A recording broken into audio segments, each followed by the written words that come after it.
your boy Jay Hardcore Boxing News back at you with what's happening in the world of boxing today.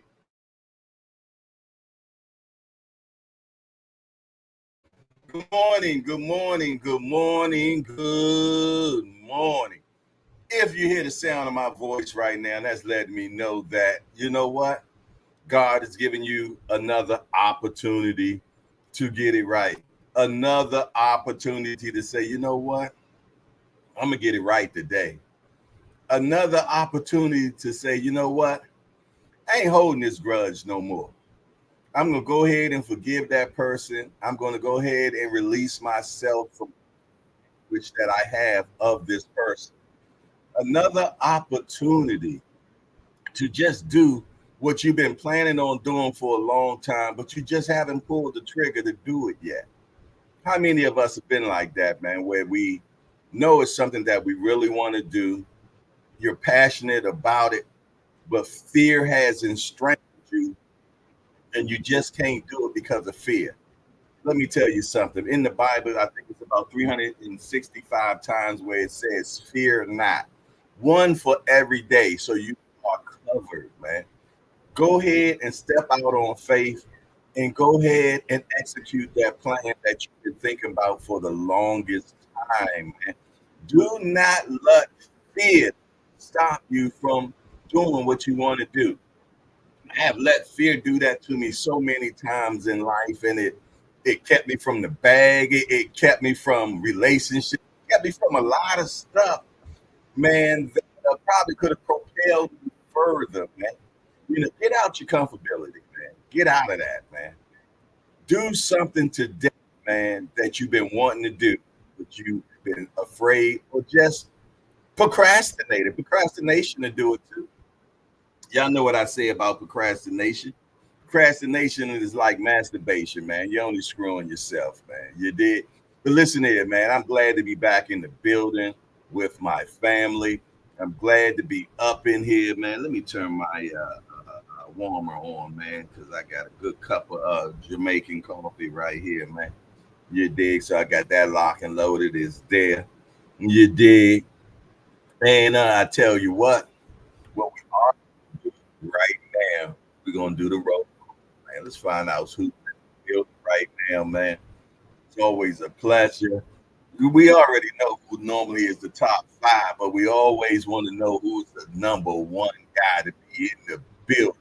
And 9 times out of 10, it's him, Mike Grimm. Yes, indeed. Salute to Mike Grimm, my guy, man. Fisherman Shorty, if you will, man. He loves fishing, man. If he can get a chance, he's going to do it. Good morning, everybody. He says. Next in the second place, we got Real Prison Talk with Tampa Tom. He said, good morning, family. Good morning to the Tampa Tom. It's always a pleasure to see you, man. Team JBT guy for sure. Next is our Booger, the Booger man, is in the building, and he said it is Friday. You better believe it. It's Friday. But what does that tell us? Yeah, you're right. Fight's going to be on tomorrow. You are right. But you know what? Even better than that this time. The first JBT meet and greet will be tomorrow, man. Tomorrow and Sunday, man. Yes, indeed, man. And I'm totally looking forward to it. You dig? I'm looking forward to meeting the fellas. Yes, indeed, man. I can't wait. Yeah, and the ladies. Yes, indeed. They might pull up too. I don't know. Yes, indeed. I know Mama Do gonna be in the building. You better believe that. Mama Do gonna be in the building. Her and Daddy Do gonna be in the building for sure. So I'm looking forward to seeing them. You did. Then my brother from another mother, man. I can't wait till he pull up, man. I definitely want to meet him. Yes, indeed. It seems like I've been knowing him forever. My brother Tim Layton, hashtag JBT. We'll be in the building with that chocolate cake, man, with the yellow icings, man, and the upside down pineapple cake. Boy, better stop playing. Yes, indeed. I'm gonna have knife to cake that day, boy. Yes, indeed. I'm gonna be the first one to get that chocolate cake. You better believe it. Thanks to Boxing Fan is in the building. Salute to Banks. He's a member.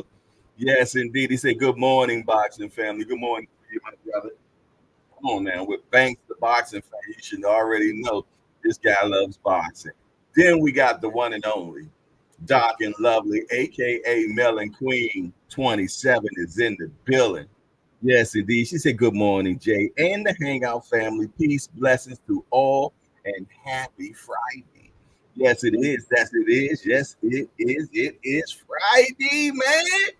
Yes, indeed, man. Matter of fact, I'm going out today. I'm gonna go shopping for some of the stuff that we're gonna need tomorrow, man. Yes, indeed. I'm going shopping for the stuff we're gonna need tomorrow. Yes, indeed. I can't wait to do that. And we got William Old School in the building. Yes, indeed. Hashtag JBT, another JBT content creator. To him, he said, "Good morning, Jay, and everyone." To him, good morning to my brother. Yes, indeed. He salute to you. Little tongue tied. Let me unloose this tongue, y'all. Okay. Okay. Yes, indeedy, man. Hey. I'm gonna talk about it in a minute. That ride with all access and national safety car, oh, yeah, won't do it. Oh no. I told y'all what he did on the way there. I'm gonna tell y'all what he did on the way back. But we're gonna talk about that in a minute. Yeah, I'm snitching. I don't care what you gotta say about it, brother. You're a horrible driver, man.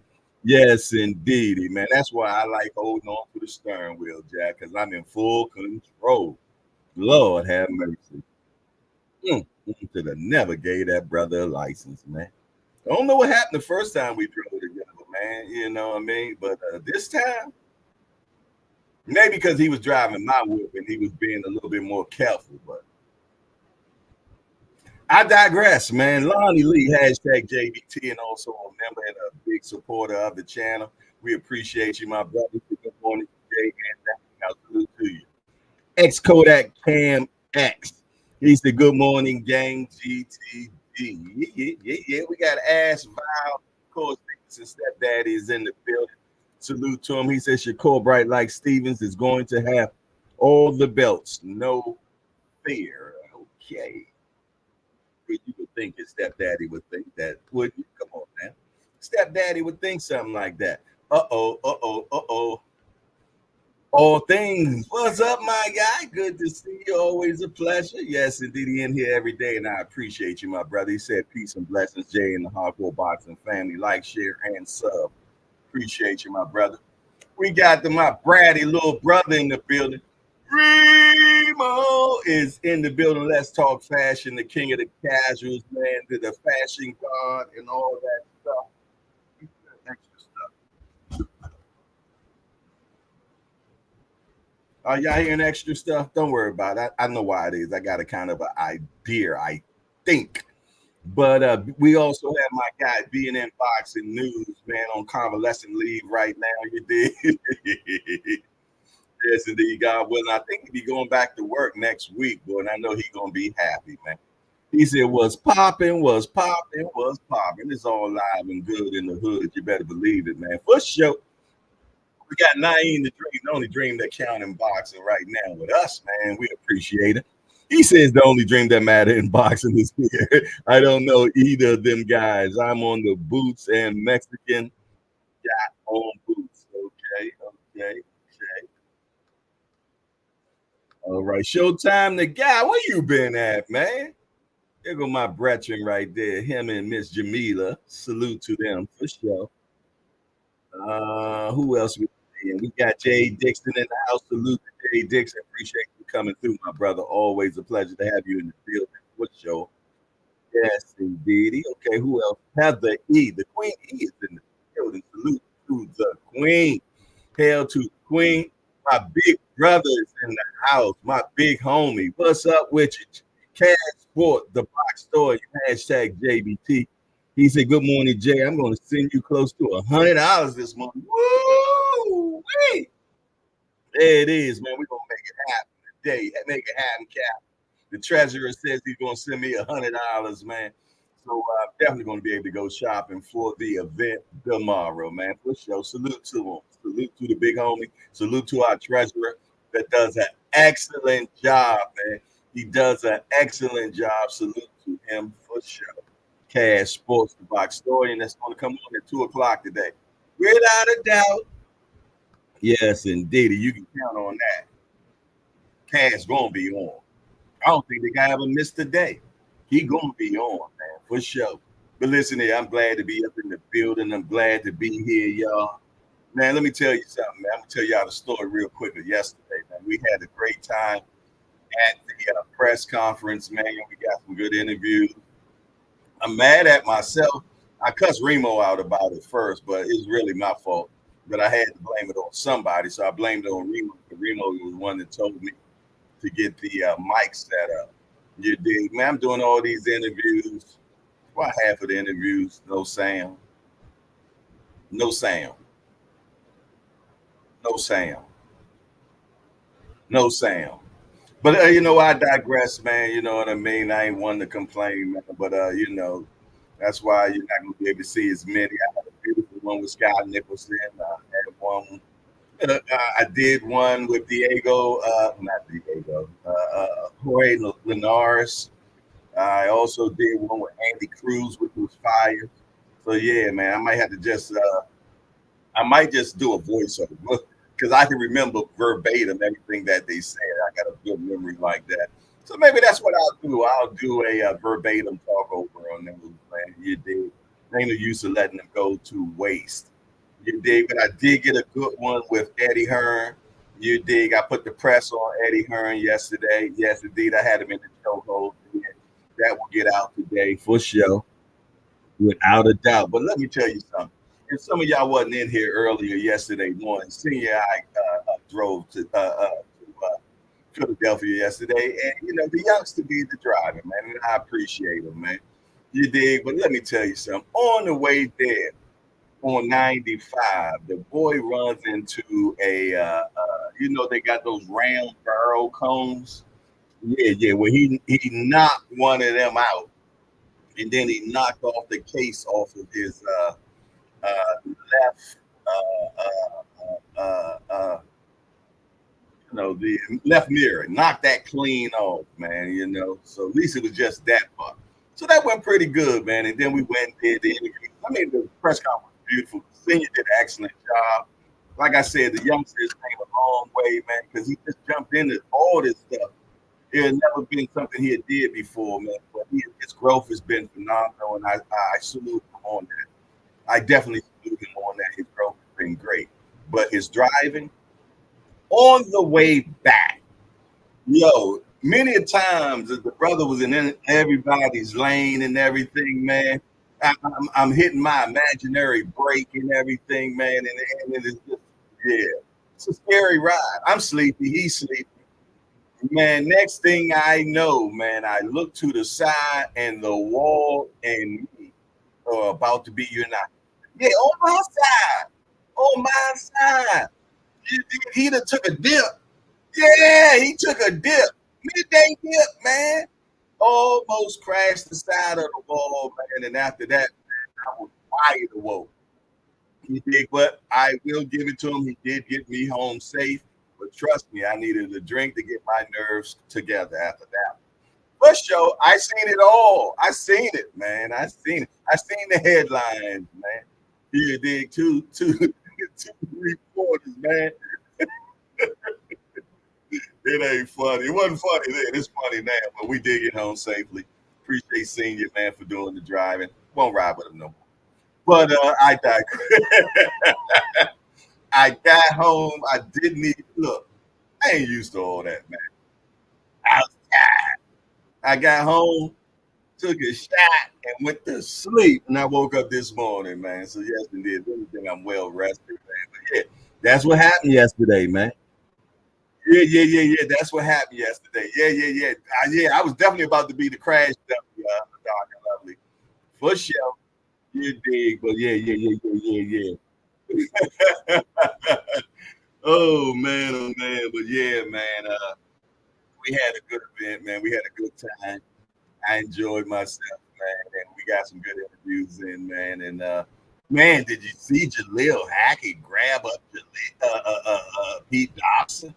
grabbed him by the throat, and he gave him a little patty cake on the side of the face too. Yeah, his fists were bald. I don't know why he unballed him. Somebody grabbed me by my neck. You gonna get the full blunt. Go brunt. What is it called? Brunt. No, I think it's smoking, ain't it? The full brunt of the that, man. You can't grab me by my throat. But after that, Pete left the arena, man. Yes, indeed. So that was crazy. I couldn't get a Pete Dobson interview. He told me that me and him would talk after after he came off the dais, but he changed his mind. I don't know why he changed his mind. I don't know, man. But listen here, man. It's good to be in the building. Good to be back here with y'all. I am hungry. I haven't eaten since yesterday, so yes, I do have my breakfast right here. I will be partaking of it. I'm a diabetic, so I have to get it in me, or I will crash. BBO Boxing is in the building. Salute to BBO Boxing. What you got going on, man? Good to see you. He said Grandpa Remo. Dang, we call Remo. The Remo's a grandpa. God damn. What am I? If you call a Remo a grandpa, what am I? Goodness gracious. We call Remo grandpa. Wow, man. I tell you, these young guys, man. What time is it? Is it 8:30 yet? It's 8:30 on the nose. We're gonna go ahead and he said great grandpa.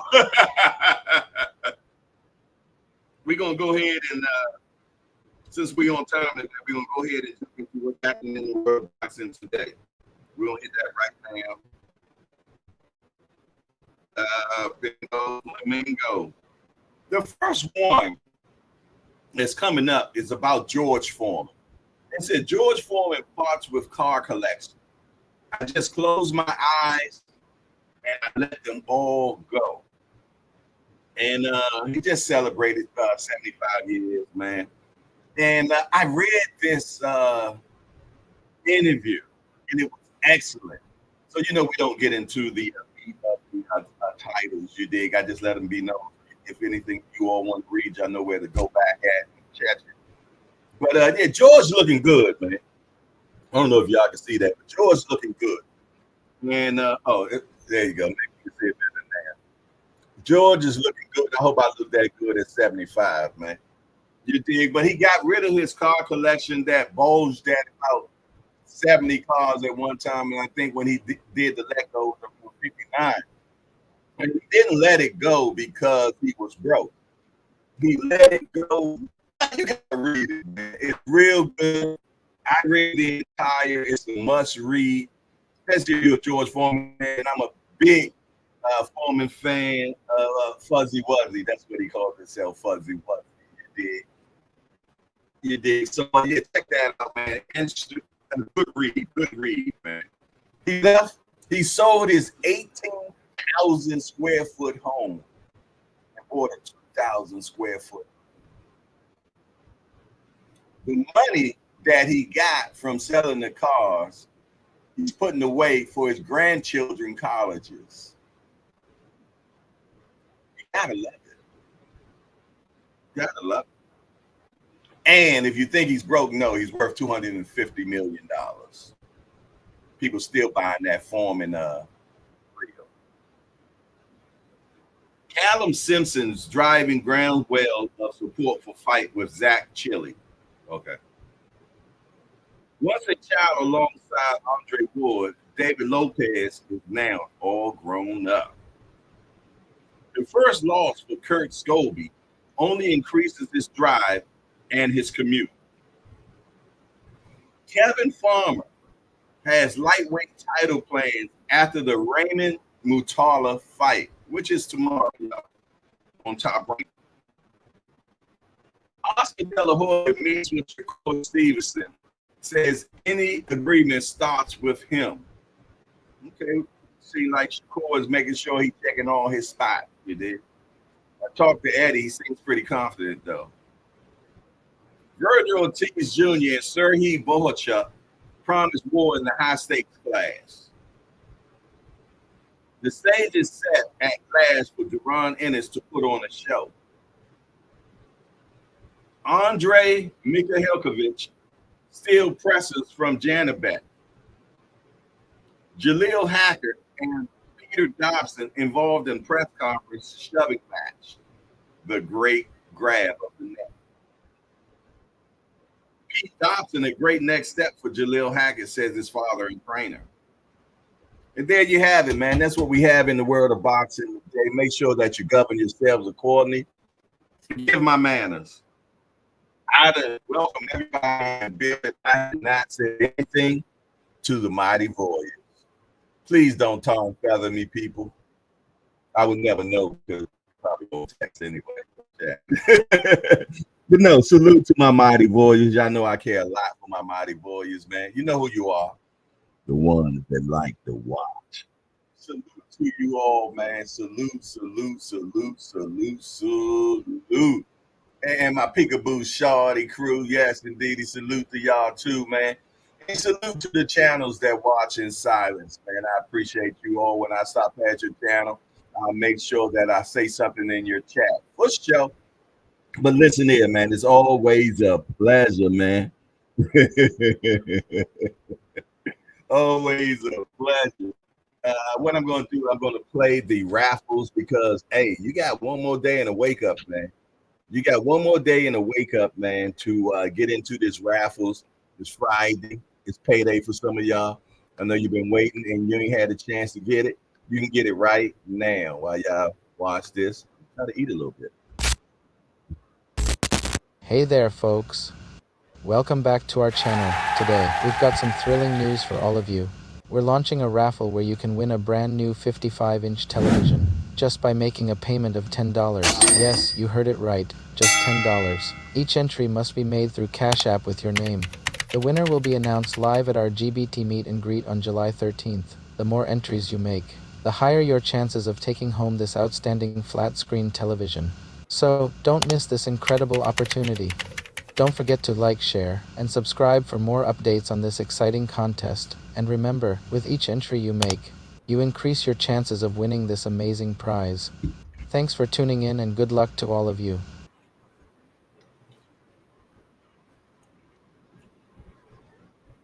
Well, there you go. If you have not got into the raffles, man, please cover yourselves accordingly. The raffles has been a success. We thank you all that have booked the raffles. I guarantee you that somebody that has booked the raffle is going to win. I'm gonna go ahead and predict right now who I think is going to win. You know who's going to win? Somebody that booked the ticket. That's who's going to win. Somebody that played. If you didn't play, I guarantee you won't win. I'm more than sure if you didn't buy a raffle ticket, you're not going to win. I can tell you that much, man. But if you have, you're definitely going to win, man. Well, somebody's definitely going to win. I don't know who you did, but I guarantee you, whoever didn't play is not going to win. It only costs you 10 to get in. It did cost of a good salmon. It did literally these days cost of a good salmon. And all you have to do is do this. Right there, what Doc and Lovely just said, you know, our professional moderator, like a professional moderator. She said, send $10 via Cash App to JBT Network 1 for a chance to win a 55-inch television. Winner will be announced this weekend, July the 14th. That's Sunday. And it will be announced and shown live, the drawing live Sunday. Probably during my show, because you know I do the I do the what is it called? You know what it is? Yeah, the Crow Show, man. Man, picks today, man. But I pick today, man, on the fights coming up. Man. But yeah, hey, man, I'm gonna tell you, man. I really like the excitement yesterday between Jaleel and Pete Dobson. They stole the press conference yesterday. If it wasn't for them, I don't even think it would have been exciting. I want to be truthfully honest. They brought the excitement to the press conference yesterday. It was some good one-liners. It did. Pete Dobson's a hell of a talker. You dig? I think Jaleel just got tired of it. You know what I mean? And grabbed him by the jugular. He did a tank, didn't he? Didn't he do a tank? For sure. He said the morning after crow. Yeah, thank you, Remo. $8 short though. But yeah, man. If you have not sent 10, man, right there, JBT Network One, get into drawings, man. Make it happen and make it intentional. You dig? I appreciate it. You dig? If you just want to donate, please do that too. Any donation over $10 automatically gets you in the raffles. Anything else, man, you dig, definitely goes towards the making of a beautiful event, going towards a beautiful event for tomorrow. As I told you, I'm going shopping for it today. You dig? If you want to help in the shopping and making sure that we get everything, you can also send to my cash app right there, man. You know, I take dollars. I ain't one of them dudes that, you know, you got to send 50, 100. Hey, like I said, 100 people gets $100. You dig? So if you want to help, want to make sure that we have everything that we need. You know what I mean? If today is your payday, you got a few extras right now. If you want to help out, send it right there to the cash app. I'm going shopping today for the things that we're going to need in the for the event. You know, as me being a man, you know, I always think about food. And I forget about aluminum foil. I forget about salt and pepper and the seasonings that we're going to need because we're going to be at a house that might not even have none of that. You dig? And I don't even know if I want to use some of those seasons. I don't know. But all those little things, paper towels, paper plates. We don't think of stuff like that as a man. You know what I mean? But I got to think that way. And I was like, oh yeah, we probably going to need forks. We probably going to need spoons and knives and all that stuff that's plastic, so we can throw it away, so we ain't washing dishes. You know, trash bags and stuff like that, man. You know what I mean? So we leave these people home clean. You know what I mean? So if we ever got to rent from them again, we got good reviews and all that good stuff, man. You dig? So yeah, if you want to help, all you got to do is send a cash app to JBT Network One, or you can send it directly to me, either or. You dig? I'm going shopping for us today. You dig? And yeah, man, we got a menu, and we're gonna have salmon, we're gonna have spaghetti, broccoli casserole, we're gonna have fried chicken, macaroni and cheese, potato salad. Oh man, so much stuff, man. Plenty of beverages, man. Cakes, desserts, fruit salad, man, and the list goes on, man. So if you don't pull up, that's on you, man, because I'm gonna be a fat pig this weekend, Jack. That's all right. I don't care how you think about it. But listen here, man, I'm looking forward to the meet and greet, man. I'm looking forward to meeting as many people as possible. Again, if you're coming, I need you to DM me in Instagram and let me know what day you are coming so I can make sure that I have a count because we only have a certain amount of people in the house at a certain time.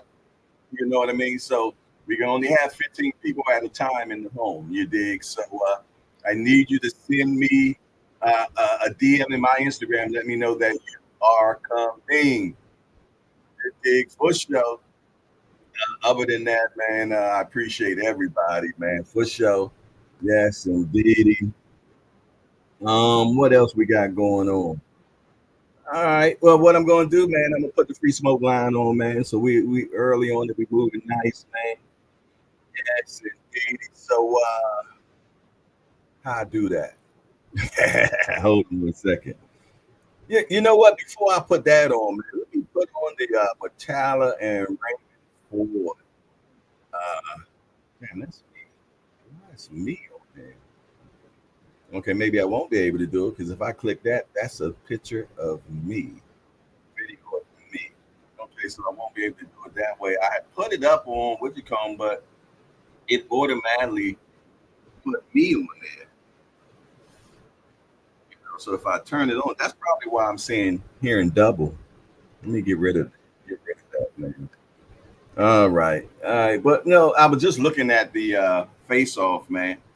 And it seemed like which one was a little nervous. I'm talking about Tevin Farmer. You dig? I want to see what y'all think about this fight, man. I wish that Tevin Farmer didn't take that 3-year layoff because he took the layoff off during his prime. He's a slick fighter, you dig? You know, he does have 5 losses on his box rack. And every time he lost, it was against an undefeated fighter. He even lost his debut. It was the debut for both of them guys. So that guy was undefeated too. And so he lost out of all his 5 losses, 4 of them were against undefeated fighters. One guy that he lost to was Joseph Diaz, and he had only lost 1 fight up to then. You dig? So when he gets to the people that are normally doing their thing, he tends to lose, man. And I think that's the same thing that's going to happen again when he fights Muratalla. You know, Mutala, he didn't knock out his last guy, but he was on a very good streak. You dig? And he said the reason why is because he had stomach problems and everything. So trust and believe. Farmer's a good name. We know who Farmer is.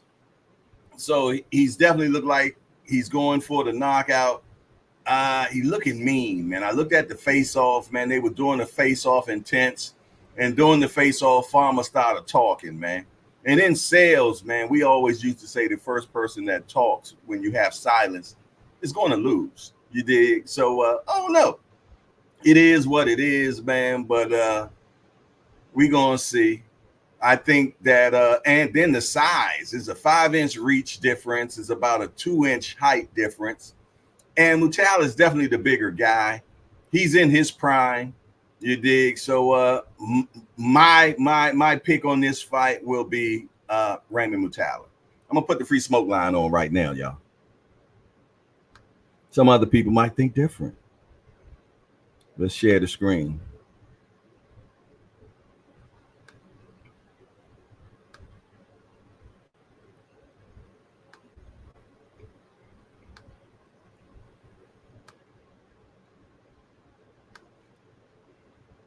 Four 687-9806. Talk to me quick before I forget.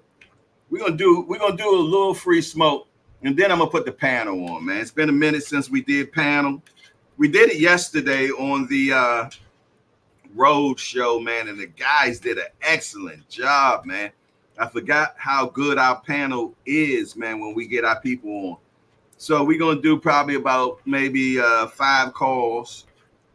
4 or 5 calls on free smoke, and then we're gonna switch over to a panel. I'm gonna drop the link. Y'all gonna call in. We're gonna talk about the Boots fight today as well, man, because it's tomorrow, man. So we're talking about all fights tomorrow. So it's not just limited to Farmer and Mutala. You dig? That's just the topic and title. You know how we get down in the hangout. It's always a smorgasbord. So let's get this first call in. Where my first call at? 443-687-9806. Talk to me quick. Y'all know I will forget. What y'all got going on in the chat right now, man?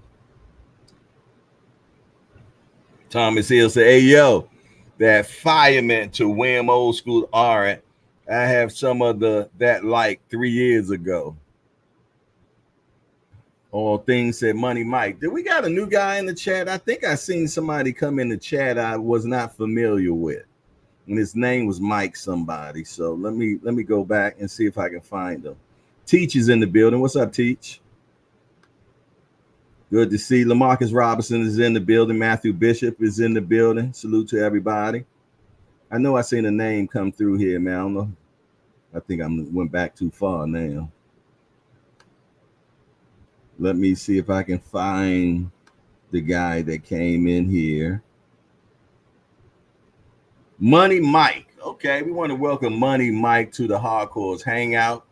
Hey, Money Mike, we just a bunch of hardcore degenerates that get together and talk about the beautiful sport we love called boxing. We got only one rule around here, Money Mike.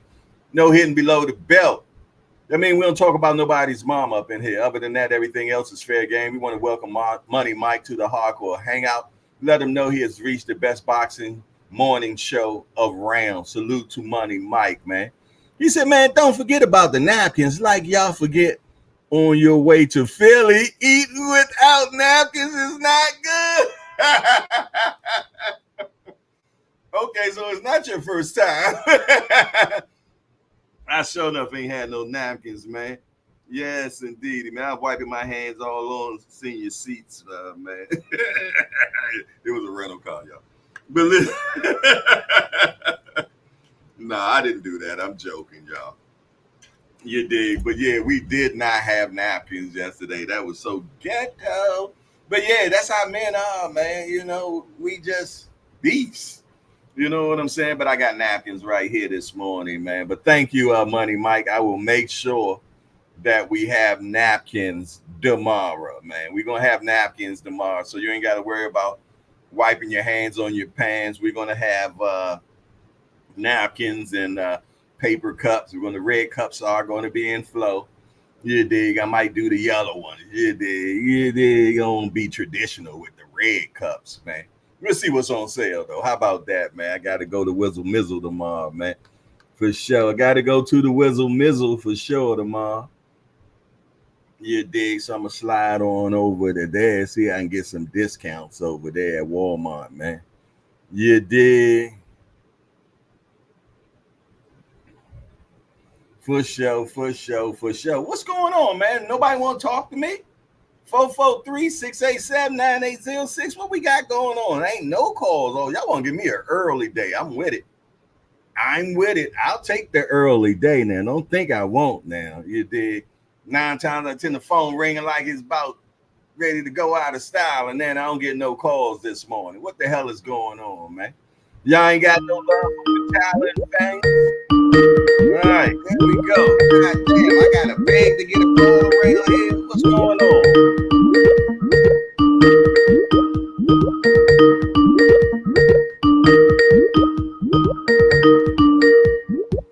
Talk to me quick before I forget, man. It's your boy Hardcore, man. Who is this? Yeah, it's your California Connect, man. What's up with you, man? Appreciate the call, man. God damn, I gotta wait. Hey. I gotta get a call all the way from California to get a call. Hey, you ain't gotta ask twice, dog, and it's gonna be a good call today, dog. Not tripping today. Mm-hmm. What you got for But me? I was just, oh man, hey, safe travels for one. You know what I'm saying? Safe travels for one. Mm-hmm. Enjoy your time out there, man. Like you said yesterday, the action is gonna be in that Pete Dotson, Mm-hmm. Young Jalil Hackett fight. Mm-hmm. I think that fight is gonna be a barn burner, man. I can't wait to see that. I do believe Avenesian know he going to sleep in fairly early. Um, but think it's gonna be action packed while it lasts because he ain't gonna go nowhere. He's gonna be right there. Do you think So Boots can stop Amnesia in 4 rounds? Because his father called 4 rounds. hey, you know, man. Honestly, a focused Boots can do whatever the hell he want to do, man. The dude's got so much talent dripping from him. It's ridiculous, man. So like, if Mm-hmm. he put his stuff together, but if he walks, see, like another thing that people don't usually give fighters credit for because they don't know exactly how to do it Mm-hmm. is to walk the ring the correct way. See, you Mm-hmm. walk Talk your about opponent to your punches, and if he walks them into the punches, it. Mm-hmm. I mean, his punches is different, man. Like they register different. Villa was hitting him something fierce in that fight, but he was the one that was slowing down. It didn't look like Boots was hitting him hard, but they just registered different, Mm. and they start slowing you down, man. That pause or that rewind factor just Mm-hmm. starts kicking in, and after a while, man, you like, damn, what is he hitting me with? So like, if he walks him into the punches, he can get him up out of there. And I'm pretty sure after that Kukadaja fight, that was the thing that we're not gonna chase after no more. We gonna run him in two. we're gonna walk him in too. So I think he can. I think he can. I think that the man is talented enough to get him up out of there, man. I mean, honestly, I thought Crawford could have got him out of there like that. Crawford didn't turn up until like the 6th round. Yeah, Crawford did stop him though. He stopped him in the 6th, didn't he? Yeah, Yeah. Okay. yeah, he stopped him in the 6th. Now he did walk out there with some gloves that looked like they was open, but he definitely got him out of there when he turned up. So now I'm not saying that Bud is Boots and Boots is Bud, but he has the ability. He possesses the talent to get him up out of there. That's kind of tough call though. He Babe Ruth in it now. You something else now. But hey, I think that we gonna see, and that's the best thing about it, because if he does, then that means his stock goes all the way through the roof. Because now he calling the shots. Yeah, he the only get him person out right early. now. He get him out early, man, and I really think that's going to put press on Bud. Yeah. Oh yeah. I mean, and I understand where Bud is coming from too, man. Like, why take the fight if I don't really have to? You know what I'm saying? What does it benefit me? I understand it coming from that standpoint because that's how people have been moving. But what it benefits you is to show you the baddest Mickey Freaky on the planet. That's what you say you are. This young buck calling you out. In the Lion Kingdom, it happens all the time. Them young lions come and they be calling them old lions out all the time. It is. Sometimes them young bucks got to come back with a new game. Sometimes them young bucks go over there and they conquer. They claim the pride and they take the spoils. So and sometimes the old dude holds on to the pride, sends the young dude out of there. You did so. Exactly. So I would love. I mean, because honestly, who else will he face? He's looking for a big fight, and it was like it was discussed yesterday. Mm-hmm. He thought that by beating Spence, it would make him the draw. Like when Mayweather beat De La Hoya, it made him the draw. That just did not happen. Mm-hmm. Some things are organic and some things are fabricated. And unfortunately, his was a fabrication. So you do what's necessary. You whoop that dude, people going to be like, oh, well, this dude is shit, for sure. For sure. There won't be no question about it. There'll be some who question because there'll be some people who just do what they do. Mm-hmm. But like you can see talent. You can see things that just ain't like the normal. And Boots is something that's not like normal. So if you handle him like that, then you the man, dog. Can't nobody question that. What about this Muratalla versus Farmer, man? What did you see? What have you seen? I see supreme confidence in Tevin Farmer. I believe Tevin Farmer really believes that he is just that much better a fighter than the fighters that he's been fighting. But what I see is somebody that's strong, that's well schooled, and got an excellent corner behind him. And I thought at the end when they was talking, when they were talking, and he was talking about, I'm gonna show you levels. When them people was like, wrong guy, they really meant that. Like, yo, dog, you gonna see. We know who we got in our corner, and we know we not about letting nothing you bring derail that promise that we got, because hell, he's one of the people that Bob is behind. Bob is pushing him. Bob don't push many people. He's pushing him. Muratalla didn't say one word during that exchange. He just peered, just looked in his eyes. That's it. Yeah, and that's dangerous. He got quiet. And like where I'm from, Mickey Freaky's that's quiet. Them the ones you gotta watch. Vicious. So, yeah. And I mean, I never forget. I thought it was somewhat of a questionable stoppage, but I never forget what he did to Nakatia. I didn't expect that at all. I thought that was gonna go at least into the 6th round, 7th round. But when he gets you hurt, oh man, he puts them things on you. Now you got this little hitch up in there that if you know it, you could take advantage of it. But like you said, you can't be taking time off like that. Tell Farmer highly skilled, but Yeah. he ain't never been known to just put on his tail like that. He's 33 Or type years of old. people. 33 years old too, man. But it's like Loma's 35. Mm-hmm. Loma never really took punishment. Kevin ain't never really took punishment. So if he just kept his body in good health, his diet and everything, he could be all right there. Loma ain't said, take off no 3 years either, though. Yeah, you right. No, you're right. I was about to say, I was going to bring it back to that 3 years. 3 years and stuff, especially when you're going up against a young lion that's hungry, that knows, hey, this dude is backing me. See, the thing is, to know that you got Bob's backing, not very many people. Look at Crawford.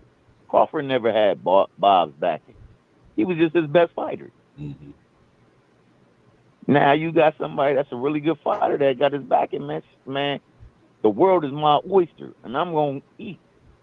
I'm gonna crack that shell, and I'm gonna slurp all the goodness out of that bad boy. So I think he's trying to go in there. You're about to be in trouble with that statement, brother. I know, Remo. I know. It's over. It's over. Hey yo, that's mad wild, yo. It's over, yo. Hey, I'm gonna let somebody else get in here, yo. All right, let's get on right there. I appreciate you as always, my brother. Thank you very much, man. All right, have a good travel, man. All right, 443-687-9806. Oh, that's gonna be funny. I say, get him off the phone, B.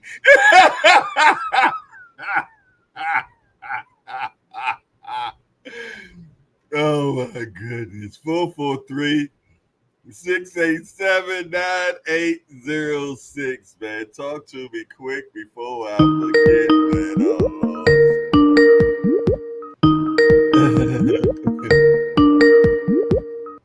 Talk to me quick before I forget, man. It's your boy Hardcore, man. Who is this? Yo, what's good, man? Yo, it's your boy Remo, man. Yo, you see what happened when you be chatting too long? You start saying wild things. That was crazy. That wasn't even pause. That was, hey, yo, you slurping what? Take it easy, brother. Flagrant foul. Yo, listen. I don't care what y'all say, dirty minded. That was disgusting. It's 9:00 in the morning, man. Jesus. Woo. I almost took me out, man. Yeah. What's good though, man? Hey man, we just talking boxing. It's Friday, man. It's Friday, man. What do you think about these upcoming fights we got coming up, my brother?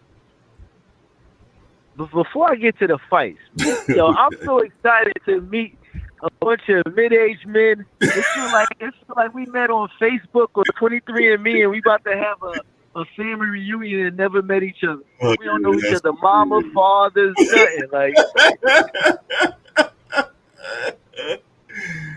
oh man, I'm telling my wife. She said, "Oh, why you so damn excited to meet a bunch of strangers?" I said, "I don't know, baby. We're not strangers no more. We putting hours in every single day, 24/7 for a whole year straight, man. That's crazy, right? Yeah, exactly, man. So I mean, in dog years, we're like 7 years old, friendship and shit. Yeah.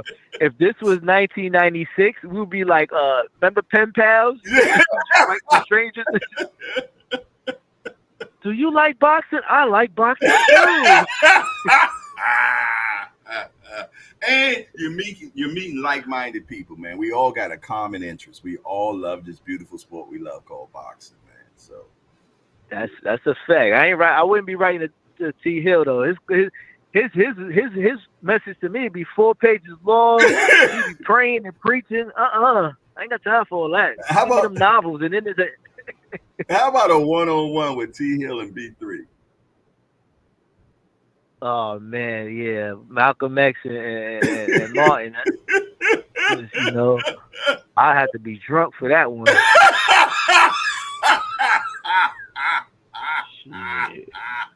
He's like, I had a dream. He be like, me too. Well, tell me about yours. We got to take it by force, brother, because you know they trying to force the black man off the face of the earth. Like, all right, brother, what about the fight? Well, you know, I'm about nonviolence, my brother. You know, nonviolence. Fact. Oh my goodness, you gotta love your brothers, man, and them are our brothers, man. Yes, indeed. Life is crazy, man. Look where it done brought me to the hangout with a bunch of crazy motherfuckers. A bunch of degenerates. Exactly. And then I got to deal with Senior this weekend. Let me tell you, it is not easy. It ain't easy, man. It took levels for Senior and I to get to where we were at. We used to be back and forth at each other's throat, man. To the finally got to the level where we cool now. That was kind of crazy too. It wasn't. He was going back and forth at each other's throat as well. But let me get to boxing. I'll let y'all start talking. Y'all start going on, man. All right, first with the Tevin thing, right? So in my mind, you know, Crooked Eye Tev, he just won a secondary chance. He did stay on the shelf. You're wrong. Listen, man. He say he seen something. I don't know what he seen because you know I don't know if I could trust what he seen, but he won a secondary chance at you know his career. He was out of the game because he went through promotion. He took that bag from who he took it from Eddie, Golden Boy or the Zone. He was somewhere where he took it. Was Eddie blessed him. Yeah, all right, yeah.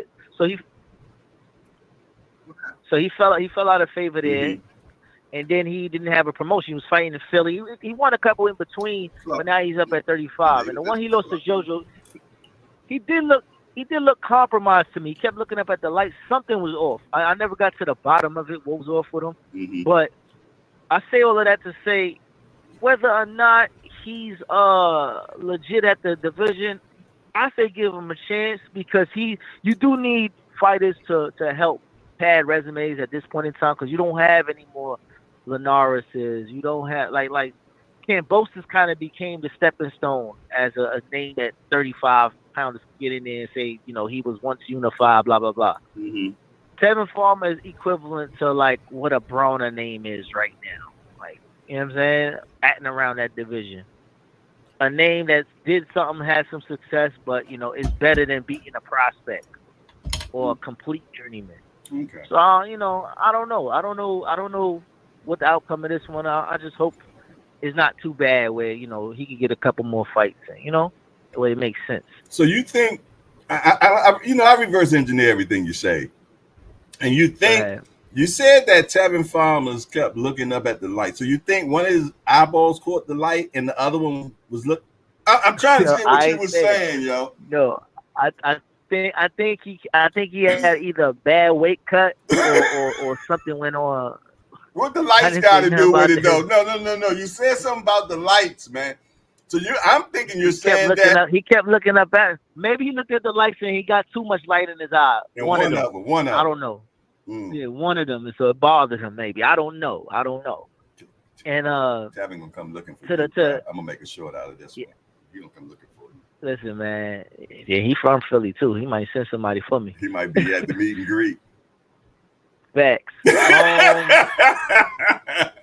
Yeah. Yo, BV, I need to hire you for the weekend, big boy.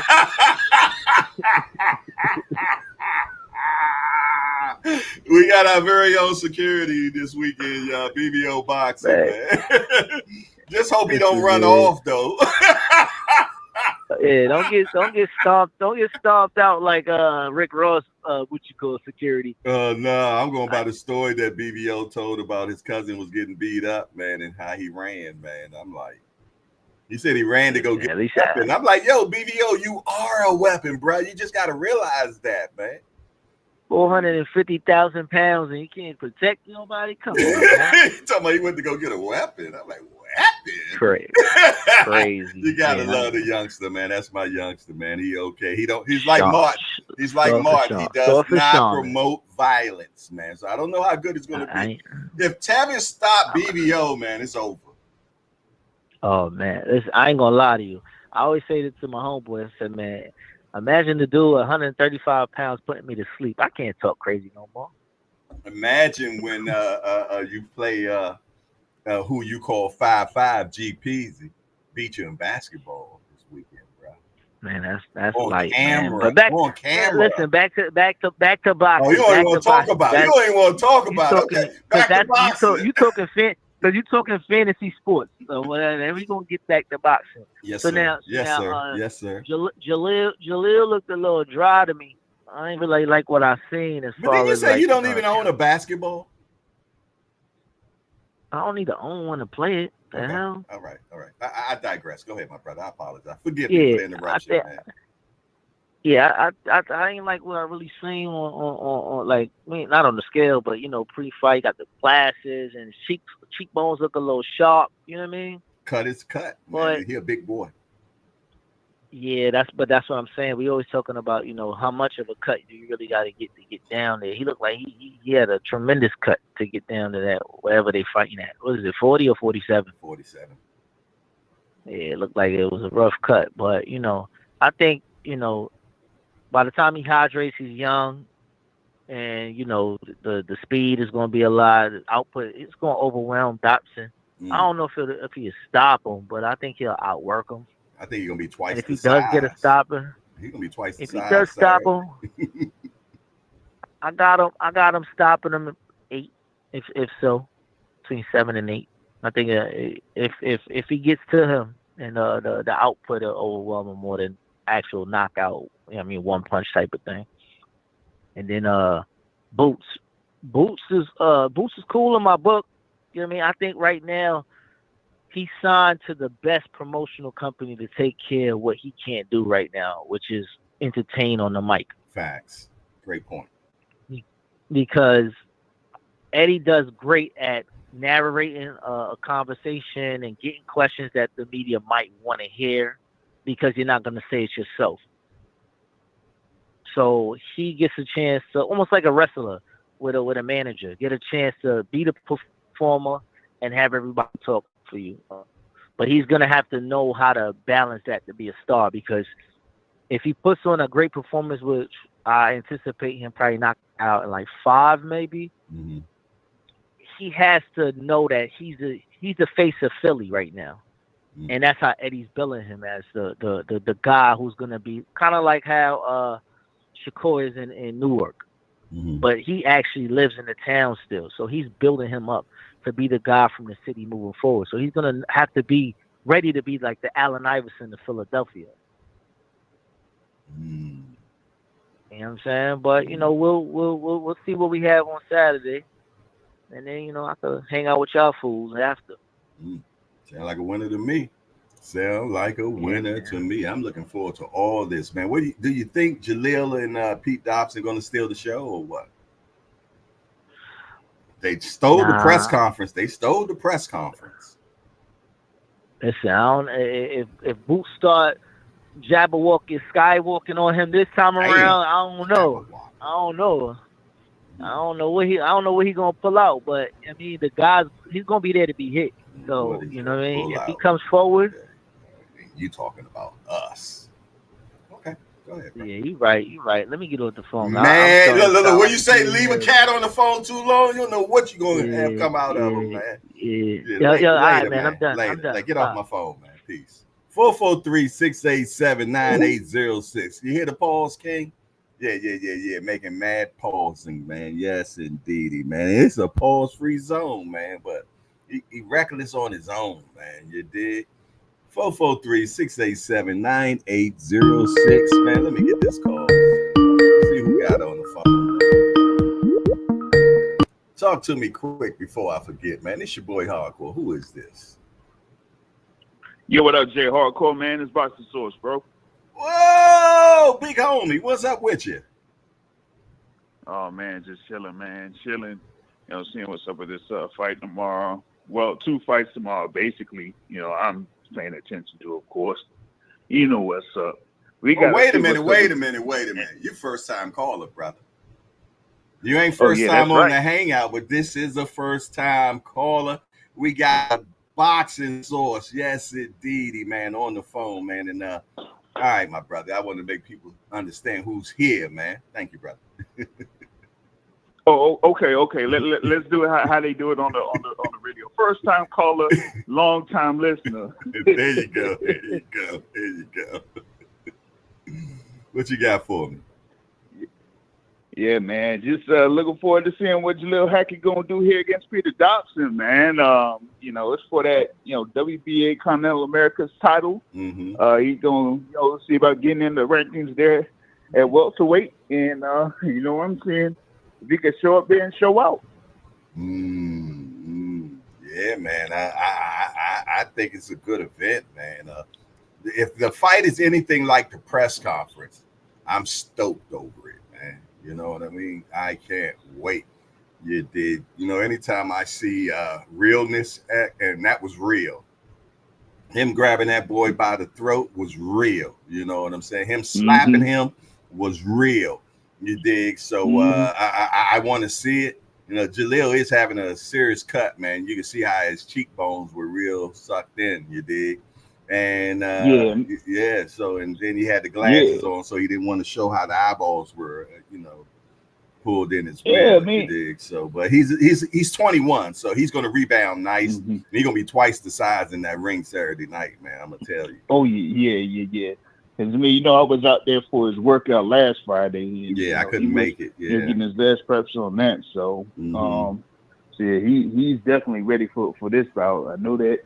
With Dobson being a veteran, he only has that one loss, to kind of bend. So it's like, hey, it's gonna be a definite step up. But hey, Jaleel said, hey, I want them type of fight. So that's the thing that he wanted when he signed with Matchroom. Are you gonna be there?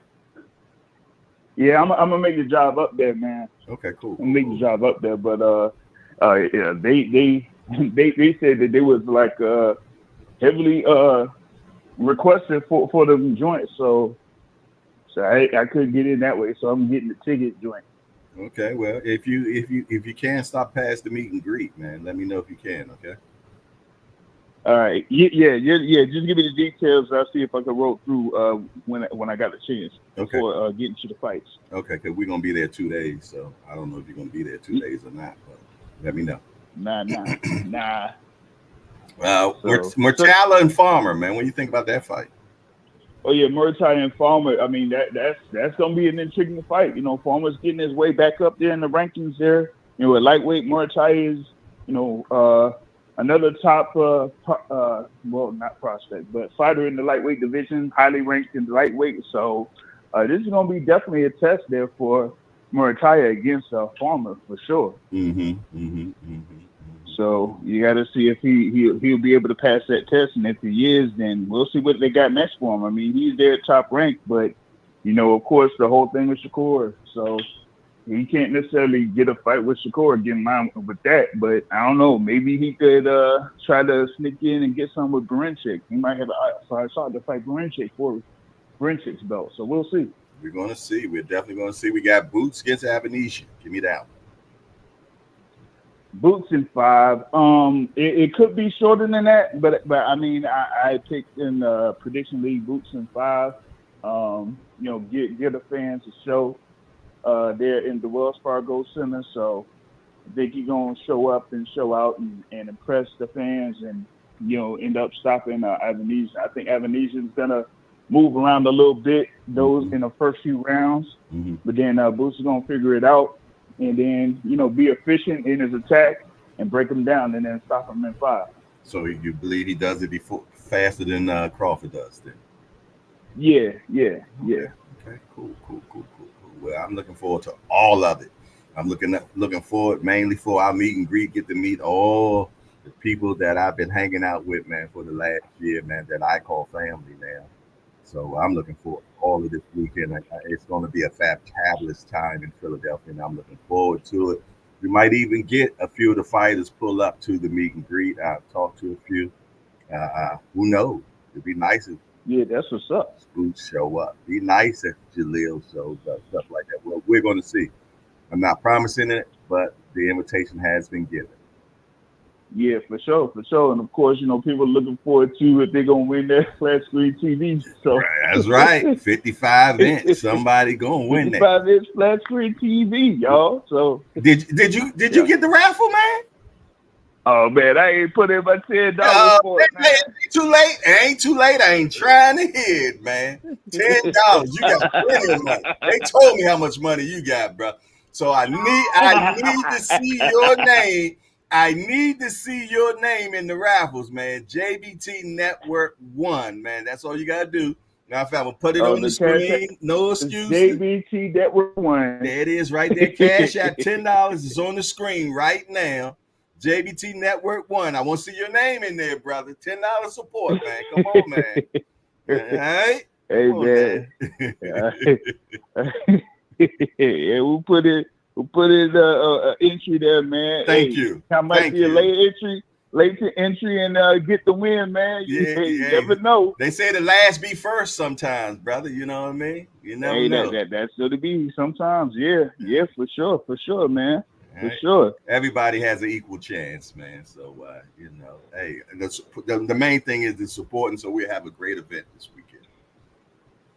Yeah, no doubt, man. So, y'all folks, man, just don't be, you know, it ain't too late, man. You know, like I said, man, that Cash App JBT Network 1, man. Let me see. All right, I got this thing here. You got it? Okay. There you go. There it is. It's going to say Curtis. It's going to say Curtis Sewell. Yeah. Yeah. All right, hold on. See, that's what I'm talking about. He's doing it right here live. Yes, indeed, man. No man left behind. No man left behind. You know it, man. Hey, man. That's what I'm talking about. Hey, you better see that note. Hey, they better see that note on there too. You put it. I bet you put on the note. I better win. I know you.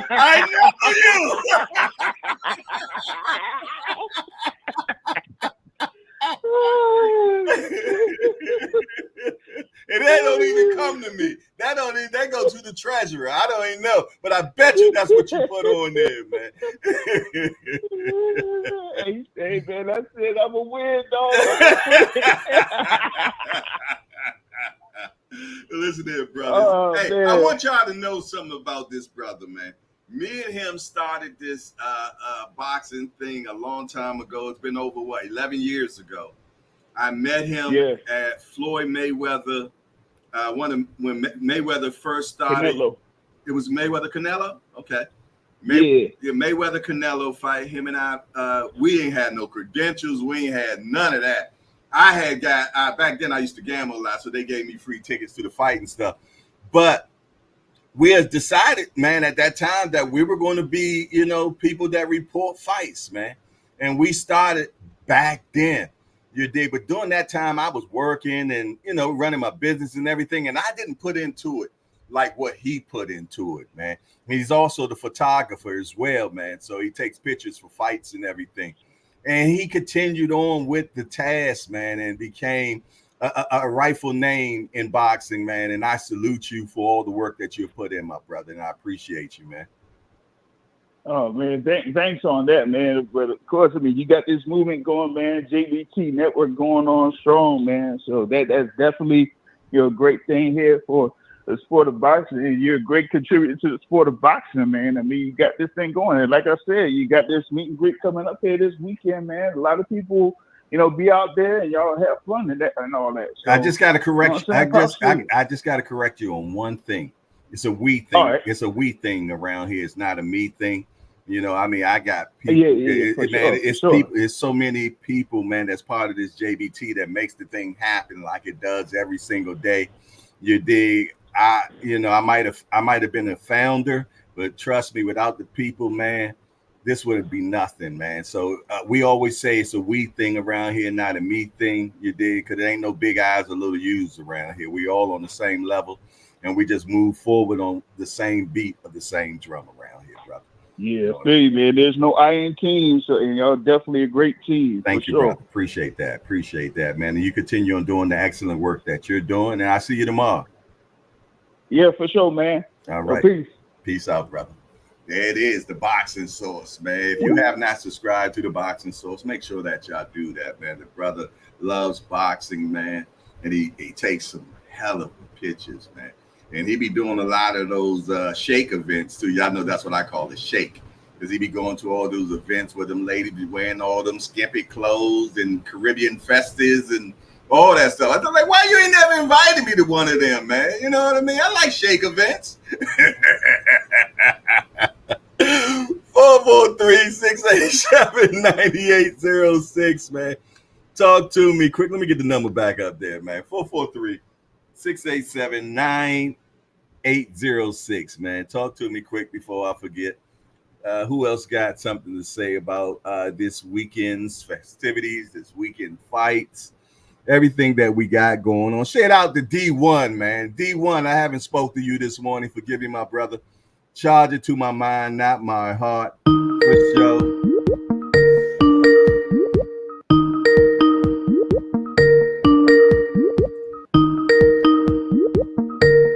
Talk to me quick before I forget. It's your boy Hardcore. Who is this? What's up, OG? How you doing this morning, man? I'm doing good because tomorrow I get to meet you. Hell yeah. What's going on? I got some butterflies over this shit. I'm pretty excited, man. Man, I can't wait, brother. I can't wait. You know what I'm saying? Me either, man. I got to go. I'm getting out of work a little early, busting out of here at 12, going to buy some sneakers and shit. I forgot to call and ask you. I've been calling everybody. What are you bringing to the event? Are you bringing a dish? Are you bringing drinks? What are you bringing? I forgot to ask. Or you haven't figured it out yet? Am I supposed to fly? I'm flying. Oh, okay. Well, you can grab it when you're here. You grab it when you're here then. You know, if it's a bottle, you could put it in your, well, I don't know. You said carry on. Okay. I don't know. We'll figure it out. Okay. Yeah. I've got to call you though. I forgot to call you. Liquor. There it is. You said I bring some liquor. I don't even really drink like that. I have a couple of drinks here and there. I know what you like, brother. You know, fucking I got you. Peanut butter whiskey. Peanut butter whiskey. Man, I'm a little worried about the fight tomorrow with Jaleel, bro. Ooh, I had them butterflies yesterday too, man. I had them butterflies yesterday. All we could hear was you laughing in the press conference on the zone. For real? Hell yeah, I heard your laugh loud and clear, dog. That's crazy. Oh, shit, my man's having a good time. But the reaction time, he grabbed him by the throat. And listen, I worry about these kids draining themselves. I know he's young. I love Jaleel. He's in my top 5. I followed that kid every chance I could, every piece of video, everything he's ever had. I think he's too much for Pete, but that reaction time on that slap, it was quick. It was quick. Opened my eyes. He got slapped. He seen it coming. He wanted to get out of it, couldn't. That's dehydration, man. That's a big concern of mine. But I think he'll still get the job done. He might get tested, and being as how he's so. And this is only his 9th fight. Yeah, that'll be number 9. Yeah. He could do a lot for his stock tomorrow, and he's the co-main. A lot of nerves to something like that. I think he'll get through it, though. I think he'll get tested a little bit. Pete Dobson can take a punch, man. He can take some shit. So I'm glad Jaleel's got 6 gas tanks because he'll need about 3 of them. Great points, man. Can't wait. I just hope to God that that's not a factor in the fight. But you know, I can't be me if I don't say something about it. I've got to say something about it. But I only got a couple minutes. I'm at work, man. I just wanted to call in and tell you what I thought. And we'll see you boys tomorrow. I'll bring some liquor, whatever you need me to pay, whatever. Shoot me a text. You're good. All right, dog. All right, appreciate you. Thanks a lot. I'll see you all tomorrow. Have a great day. Blessed. Oh, yeah, and we're on tonight at 10 o'clock. All right, we'll be on. Something for you. Today is Friday. God damn, I forgot all about that. Today is Friday. Damn, that means Friday night hangout tonight, too. Yeah. Angry White Men right after the Rise podcast. We're on at 10 p.m. Eastern Standard Time. Me and Wild Bill, a.k.a. William Old School, a.k.a. it's William, a.k.a. Raging Cajun. Raging motherfucking Cajun in the building. We'll see you tonight at 10 o'clock. Be good, be safe. Peace out. Appreciate it. J Boxing GTD, what up, my fan? I appreciate you, family. Lincoln Levels, what's up, Lincoln Levels, man? Are you okay down there? I heard it's been crazy, man. I hope you done batten down the hatches and everything, man, and everything is being okay for you, my brother. I appreciate you being on the show. That's one thing. Let me know that you are okay. So a salute to my guy, Lincoln Level, my Jamaican guy. Jamaican guy. He said, I would not buy a Shakur fight as low as $1. Damn. 443-687-9806. Will you buy a Shakur site? 443-687-9806, man. We talking about the fights this weekend, man. I'll meet and greet this weekend, man. And man, just enjoying boxing, man. We are just enjoying boxing, man, without a doubt. And man, and this weekend is just another testament to enjoying boxing and what boxing brings you to. You dig? Boxing has brought all us degenerates together to throw a meet and greet, man, and just enjoy our times with each other, play some games, watch a basketball game. You dig? Make sure I bring some games that I have, see anybody any good in chess, you know what I mean? Checkers, Scrabble, whatever. You dig? We're going to just have some good fun, talk shit, because we're going to talk shit. And a lot of it's going to be on live, man. Yes, indeed. We're going to keep the cameras rolling the whole time, man. You dig? So it's like real TV, man. Remember that show back in the Real World? Yeah. It's going to be the Real World boxing style, though, man. So look forward to that, man. To be brought to you live from the Hangout, man. I'm definitely going to make sure that the Hangout be on just endless. So I look forward to that, man. You dig, man, from people walking in the door. You dig. It's going to be some prizes. I might give a gift to the first person that walks in the door. You dig. You never know, man. So that's what we're looking forward to doing this weekend. Jack, you know what I mean? So I'm just looking for a great time. It's 9:30. I'm going to drop the link. We're going to rock the panel out until 10 o'clock. After that, I'm going to get off, man, because I got to go shopping. Started going getting the things that we're going to need tomorrow. You dig? So I'm gonna drop the link right now. So the free smoke is off now, y'all. Free smoke is off. We're taking that off. You dig? And yes, indeed, because the Cash App is up. If you like to support, appreciate everything that will be sent, will be utilized for the meet and greet. And then just to be able to start replenishing their accounts, because we're going to be dead broke after this event. Nothing. Kaput, zilch. You dig? But hey, we made it happen. And we said that the next thing that we're going to be working on as a community is getting our own JBT app. Yeah, we're going to be working on getting our own JBT app. You dig? Where you'll be able to just turn on your Roku television, your app, maybe even your Amazon. And we be part of the lineup, Jack. Yeah, that's what we're looking for. We're looking to have our own JBT app where you'll be able to watch the shows that's part of the JBT. You'll also be able to see updated news, just like how you go to Boxing Scene, just like how you go to Boxing News 24, where you're going to be able to go to the JBT News Network as well and see what's happening in the world of boxing daily. You did. So we're bringing our own stuff. We're starting our own thing. Diddly dee. Yeah, that's what we're going to be doing, man. It don't stop with the meet and greet. We're going to our next goal. We're going to take it down. We're going to make it happen. We're going to get our own app, the JBT Network app.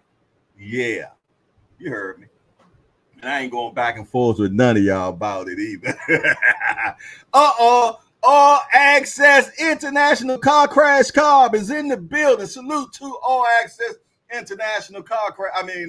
Car. I can't say he did get me home safely.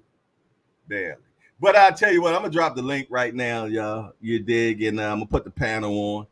You dig? Like I said, it's been a minute since we dropped the panel. Well, it was on yesterday, and it was great. You dig? So let me get that going now. There's the link for the panel. I don't talk to no dots. I need faces, man. Bring your faces in the places, man. Yes, indeed. The people want to see who you are. You dig? It's called video, not radio. So let's see you. I get ready to say the telephone number. The link is in the chat. The link is in the chat. Uh-oh.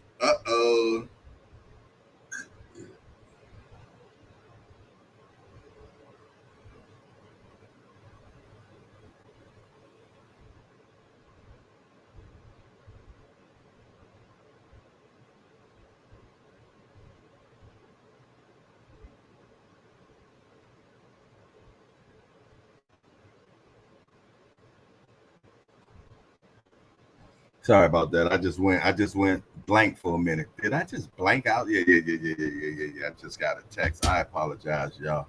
I just went blanky wanky. But there it is, man. The link is in the chat. I actually went to the phone so I could pull that up real quick. And pin it. I want to pin it. So let me pin it real quick. We got somebody coming in the building now. My guy, Big Dre. What up, Big Dre? What up? Good, brother. What you got going on? 1,000 yards of swimming this morning? Absolutely, baby. Absolutely. Okay. I see you doing your thing, man. That's a lot, man. So, I got to do what I got to do to keep on keeping on. Mm-hmm. Because I know you used to ride bikes a lot too, weren't you? Yeah, I was a semi-professional cyclist. Okay. I went out there, I did my thing. We went through the drug testing and had to play those games, pee in the bottle. Okay. Oh man. But I just wanted to get in and say good morning, to everybody. Top of the morning to you, brother. And I plan on seeing you guys tomorrow.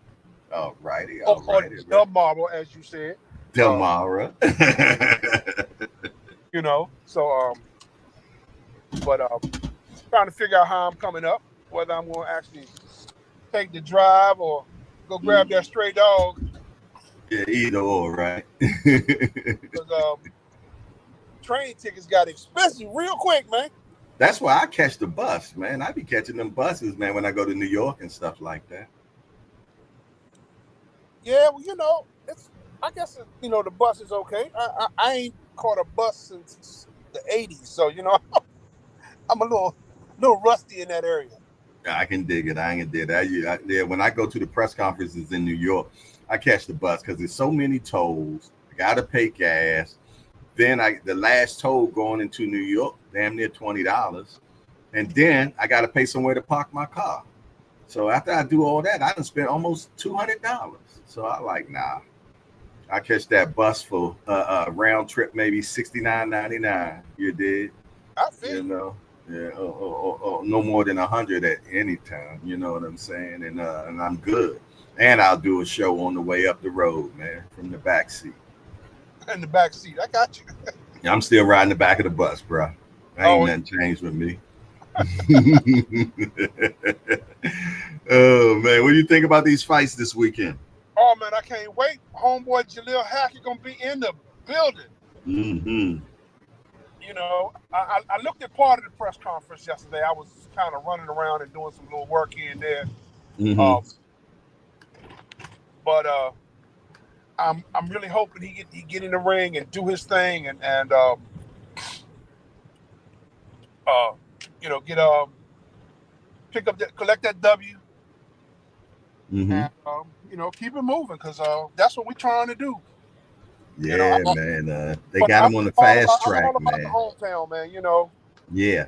you know, shouting out the Roach Brothers while Mm-hmm. I'm on here. Mm-hmm. They went and did their thing 2 weeks ago. Mm-hmm. Yeah. And, so, but I'm looking forward to seeing you guys tomorrow. Man, I can't wait, man. So how long y'all staying all day Saturday, all day Sunday, or you got a time to Yeah. out for Monday? We're gonna leave Monday morning at 10 o'clock. Okay. Mm-hmm. You gotta be out the building by 10. I gotta be back home before Monday morning. So I ain't got no job, but I gotta be back home.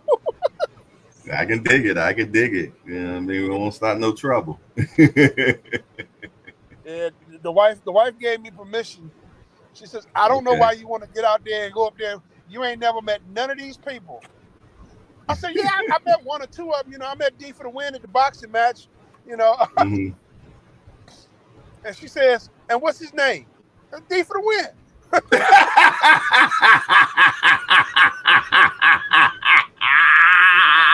Yeah, I'm gonna be there with D for the win, Jay Hardcore, Remo, D1, D1, D3, GPZ. Sound like a goddamn gang. You know? Can't forget Mr. All Access Senior Cobb. Oh my goodness, yeah. I get what she's saying. I ain't look at it that way. It is. That's funny. Yeah, I think Just Do coming down from Jersey, so. And Mama do. Mama coming. Yeah, she coming. Yeah. Oh, that's cool. She making empanadas, man. Yes. Indeed. Oh. Yeah. Man. Yeah. Sound like y'all trying to feed a brother. Oh man, that's the last thing you gonna have to worry about, brother, is food, man. We're gonna have plenty of it. Yes, indeed. Matter of fact, speaking of All Access Senior Crash Car, there you go. What's up, bro? What's up, champ? It's all good, man. Finally woke up, feeling? Yeah, he up, man. He finally up, man. You did. I'm always up. After he scared the hell out of me yesterday. But did you die? Oh man, I don't know. I don't know. So to talk about it. I don't know. I think I might have, and then they just sent me back. You know what I'm saying? You know, they're like, "No, it ain't your time, y'all." Well, he said he scared the hell out of me, though. That's something you gotta deal with if they sent you back. Yeah, they sent me back, man. They told me it wasn't my time yet, man. That's so they something sent you me got back between man. you and the man upstairs. What's going on, Big Drake? What's going on, Sing? Slow motion, man. Better than no motion. Man, tell me about it, man. Tell me about it. I mean, I need to get in touch with D for the. I need to send him a text. Cool. See how he planning on going up, because you said he's planning on bringing some mumbo sauce. Yeah. He said he's coming up. Hold on. Look like somebody's in the back room. Hold on. Let me get that person in here. Thomas Hill, I can't see you, brother. Give me some picture, man. I got the picture on. It's just dark right now. What the hell are you at, Jack? Were you hanging out with Michael Blackson? Nah, the light about to tear through in a little bit. It's starting to peak. Oh, I forgot. It's 5. What is 6:42? 6:42. Yeah, it's starting to peer through. Okay. So it'll be lighter in a minute. Brother ain't got no lights in his house, man. He ain't got no lights in his house, man. Brother, he waiting for sunlight right now. He got that vampire. Nah, I sleep, bro. I finally got some too. On YouTube, man.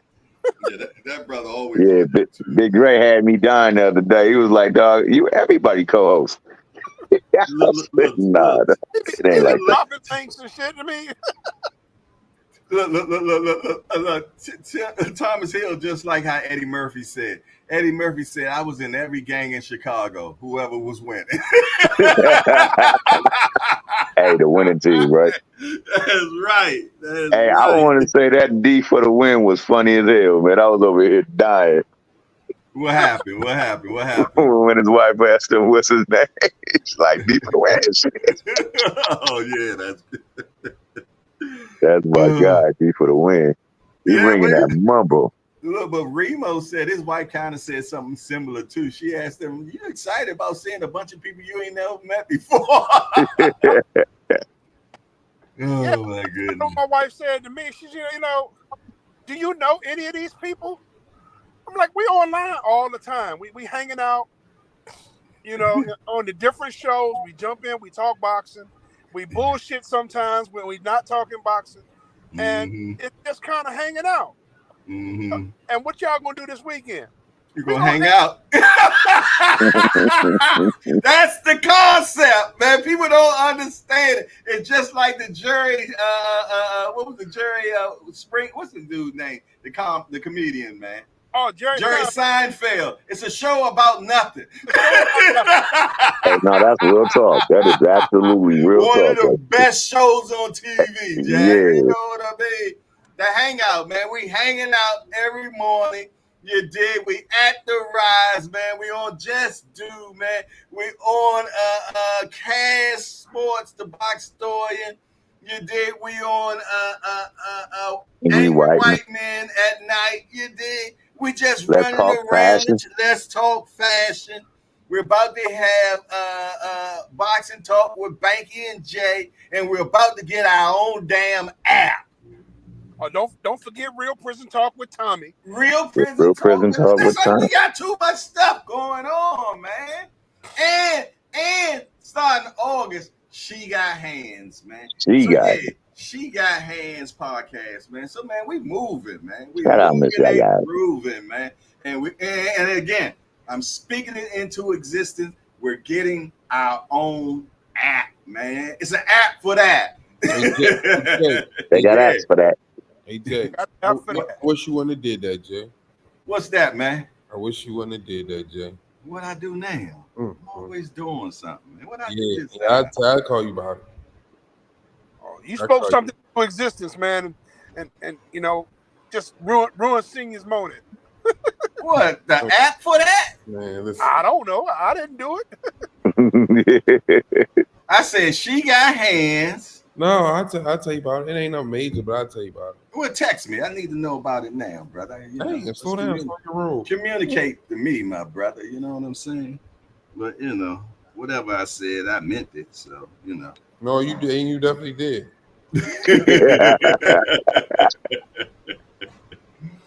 Oh my goodness! Oh goodness! I hope I ain't put my foot in my mouth about something, man. But we'll see. We'll see. But yeah, man, we got these exciting fights coming up this weekend, man. I'm definitely looking forward to all of that, Jack. And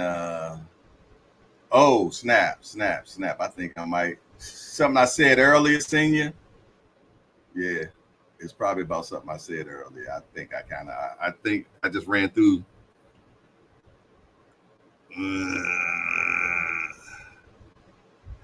Well, you know. Oh, okay. I got you, Senior. You know, because mine is as long as my fingernails. Yeah. I see what he's saying, Dak, but I ain't tripping off about it, man, because if they ain't did it by now, they ain't gonna do it. You dig? So, you know, it is what it is, man. So, yes, indeed. But yeah, man, just enjoying. I can't wait till tomorrow, man. Like I said, even me going shopping today, man, to go shop for the stuff that we're about to have, man. You dig? You know, me going to go get the little essentials we're going to need for tomorrow and everything. I'm stoked about even doing that, man. Going shopping and do that, you know. So I'm looking forward to that as well. I got this. Yeah, my water bottle. My water jug is empty. Yes, indeed. So yeah, man, I'm looking forward to it. Let me check something out. You know, but I'm looking forward to seeing everybody hanging out. You know, maybe sitting in and on a show or two, and yeah. You know, we can talk boxing and talk other stuff. Yes, indeed, man. We might get a basketball game this weekend against GPZ versus Remo. I'm bringing the rock. Yes, Bring it indeed. back. Yeah, I'm bringing the rock, man. I don't think neither one of them got a basketball, man. So, yeah, I'm bringing the basketball. I'm bringing a basketball. I'm not, you know what I mean? They ain't getting out of this one, man. I'm finding a court in Philly. Maybe find the same basketball court that Will Smith used to play on, man. I don't know, but we're gonna see a basketball game. Yeah, there you go. There you go. I had to There you go go. outside right now. I had to go outside. Okay. Yes, indeed. So yeah, I'm looking forward to it, man. So now I get off of here in 11 minutes, man. I'm gonna go to the grocery store and to Walmart and everything and start picking up the things, the essentials we're gonna need. You know what I'm saying? Make sure we got water, gotta stay hydrated. You know, little stuff like that we normally don't think about. I know me. All I be thinking about is food, Jack. You know what I mean? You know, I be looking for protein. You know, you gotta be selective words around here, boy. As soon as I say, man, I'm looking for some meat, boy, it's over. It's over. You know what I say? I'm looking for some protein. You know what I mean? These sexually infested mind people that be in the hangout, man. You just can't say nothing around them, Jack. You say the wrong thing, and somebody gonna jump on the live just to say pause. Yeah, exactly. Sexually infested minds, man. You dig, especially that New York crew up there, man. You dig? So yeah, man, I gotta make sure I got my proteins and make sure we got napkins, man, and everything, man. It's just gonna be a hell of an event, man. When you gonna start on that mac and cheese, Senior? I told him to cook it up there. Everybody can't be cooking up here, man. Goodness gracious. I ain't gonna be long. Man, I know Mama. Yeah, that don't take long. I know Mama do say she could. I'm gonna start tonight. I'm gonna start my stuff tonight because I don't want to be stuck in the kitchen all day. Oh, you making this a hookup? You can make that shit in 5 minutes. Man, I'm making spaghetti. You know what I'm saying? Spaghetti. I really like my spaghetti sauce to be at least 3 hours long. To be honest. I already say, ho. You got one thing you got to do is make the spaghetti. All right, everybody's circling. You know the spaghetti better the next day somebody anyway. else. That's why I'm making the spaghetti today, man. I'm making the spaghetti today. Overnight spaghetti is way better. Oh my God. Way better. Once that motherfucker sauce sticking them noodles, oh my. I don't eat a lot of leftovers, but spaghetti is one of the top things I'll eat the next day. Yes. You ain't never lied, Senior. That's my stuff. I smash on that damn spaghetti. Oh, let that be light. That go Thomas Hill. What's good with it, Senior? Man, I can't call it, man. Taking these Motrin, trying to get rid of this headache J Hardcore gave me yesterday. Way to go, Jay. Oh, yeah. Way to go, Jay. Yeah. Mm-hmm. I forgot that way y'all had that plane, trains, and automobile experience. Somebody's internet's bad. It may be mine. Listen, you gotta prepare yourself when you ride with J Hardcore, man. Hey, at least I ain't put no prison shows on yesterday, man. You see, I had my knife. I was ready to shank your ass. You to put one on. Yeah, it won't be the first time I've been shanked, right? Oh shit! Nothing. You know what I'm saying? I don't do no attempts. They ain't finished the job. Yeah, well, I tell you what, boy, that car would have been off the bridge. Hey, it would have been off the bridge. I'm gonna tell you that go much. some kind of way. Yeah, well, we going together, my brother. I'm gonna tell you that much. I ain't going by myself.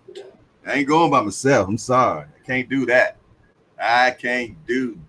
Man, yes, indeed. It ain't no fun unless the homie gets some. Look at GP. He want to be on Real Prison Talk with Tommy so bad.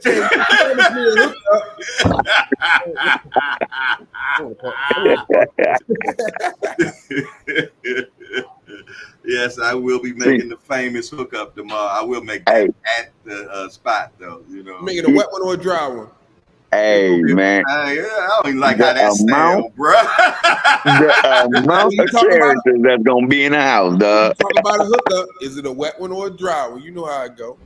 It's going to be a semi-wet one.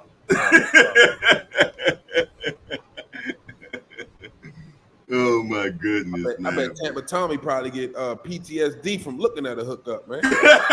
He'll see another hookup a day in his life. Shit, all that time. God damn. See why he came home, became a fitness instructor. Hey, yesterday, bro, when I got home, man, I went straight to bed. I ain't get up till this morning. Yeah. I don't know. I was moving and grooving. Once I got back, I got my energy, and I was good. Nah, no. I Yeah, took a shot and went. All right.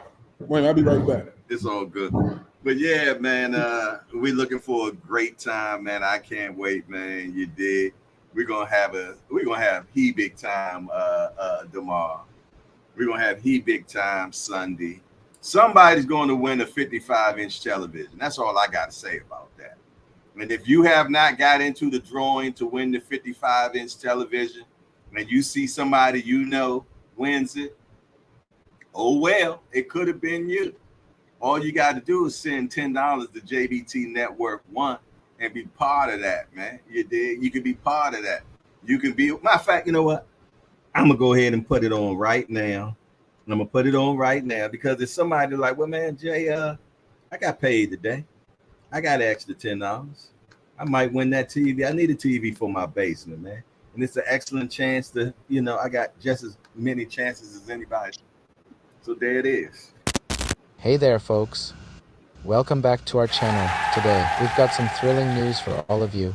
We're launching a raffle where you can win a brand new 55-inch television just by making a payment of $10. Yes, you heard it right, just $10. Each entry must be made through Cash App with your name. The winner will be announced live at our GBT meet and greet on July 13th. The more entries you make, the higher your chances of taking home this outstanding flat-screen television. So, don't miss this incredible opportunity. Don't forget to like, share, and subscribe for more updates on this exciting contest. And remember, with each entry you make, you increase your chances of winning this amazing prize. Thanks for tuning in and good luck to all of you. Good luck to all of you. Let me see how I take this thing down. Let me take that down. Okay, there it is. Yes, indeedy, man. If you have not put in your $10, man, to win that television, you got to play to win. Simple as that. And more than anything, man, it just helps support what we got going on. You say you're part of the JBT movement. This is the way to show it, man. You dig. Show it with your cash, man. Show it with your time. Show it with a like. Show it with a subscribe. Show it with a share. Just show it, man. You dig, and we appreciate every person that can and will. And if you can't, man, pray that someone else could. You dig? For sure. But yeah, man, I can't wait. Drop the link for him again. All right, I'm gonna drop the link, but we got 4 more minutes. But 4. You can give him his. You get 4 good ones in. You give him 4. Miss Sharon said, "Check your Cash App." I seen it. I got you, good sis. I ain't missed it. I'm about to make sure that you be put in for the entry. Leave Bigfoot. No, you all right. No, you good. Ain't no problem. You got some big feet. What size is 14? Man, almost the same size. Almost Captain Caveman. Almost the same size as senior grandmama's shoes, man. Oh, she went 13. She went 13. I ain't messing with her. I ain't messing with her. Bullshit, Jay. I'm gonna take you to meet my grandmother. I gotta meet her, man. She cannot wear a size 13 shoe. And you said that's a man's shoe. Hey, you gonna fall in love too, because one thing she do is watch sports. You pick a sport, she watch all day long. Every sport that come on TV, she watch. You gotta take me over there. I gotta meet her, man, for sure. It's all you need is a case of Michelob Ultra. I make sure I have it. You gonna have yourself a good time. I was always told don't go over nobody's house without something. That was something that my mother made sure. She said, you go over somebody's house, bring something. Yeah, I've always every house I go to. I believe you. I bring an appetite. I believe you. You know what I mean? My guy right there, though. Hardcore boxing news. That's his Cash App. All right, let's bring the bratty little brother up in the building, y'all. Remo, what up, boy? Ain't nothing, man. What's up, man? Y'all don't work? Jesus Christ. I'm at work. We working. Me too. Yeah, okay. I work at night. Come on here with a business and act like he at work. Cut the bullshit, Remo. He went and got a haircut and everything. Hey, yo. I said, do I need to sew an air tag in your clothes? Oh Lord. You know she already got your location on your phone, so you good. Yeah. Man, this shit gonna be crazy. It's gonna be, hey. Yes, we I done, almost man. wanted to say something, but I'm not gonna say it. Yeah, you fucking relax. You done said too much already this morning, Remo. The way old school. He said, "I usually bring me. I'm the gift that keeps on giving." See, look, y'all gonna have a hell of a time, man. That might work in Louisiana. It ain't working upstate, boy. Hey, I wonder if they got sturdy floors in that house because BVO getting put on his neck tomorrow. Damn. Don't let BVO ball you up. We're gonna have a whole new story, Jack. It's two type of people in this world, Jay. It's the ones that's not having that shit and the ones that go for that shit. I ain't having that shit, Jay. BVO ball you up, Jack. Let me tell you something. I ain't never stopped talking about it. I ain't going for it. I ain't never stopped talking about it. I'm gonna have it on video, on repeat. I'm doing shorts. I'm doing hopefully I get 6 million views out of it and get another 50,000 subscribers from it. You talking about the blind side? The blind side? Yeah. You playing basketball? Just do what it do, big What homie. up, Just Do? What you got What going up, Just on, Do? man? The voice. Man, I hope Mama Do seen that interview. Andy Cruz said, "One more time with Keyshawn, another win for me." Man, he told me, man, I'm so mad that it wasn't no voice in the video, man. He told me he's glad for his son. Yo, And I appreciate being a good daddy, and he's proud of all the things that his son has done in the pros. And he got some milk for his bottle for him. He got reckless with the thing yesterday, man. Yeah. Who was that? Andy Cruz. Andy Cruz. Andy Cruz. Yeah, man. He talking reckless. When I interviewed him yesterday, you dig? See, he talk like he want to fight. Situation. Would you say, Remo? What happened with the microphone situation? Man, Can't get right. Can't get right. Yeah, he want to talk that shit. Can't get right. Motherfucker did 20 interviews, only can hear 3 of them. Turn it on, I bet you. No, I'm gonna tell you what I think happened. Andy was messing with with the mic that I gave him. You gonna blame Andy? How dare? Yeah, I'm gonna blame Andy, man, and I think he turned it off, man. It took English. Yo, yeah, I know, but I still there you go. I had a translator for him. I had a translator for him.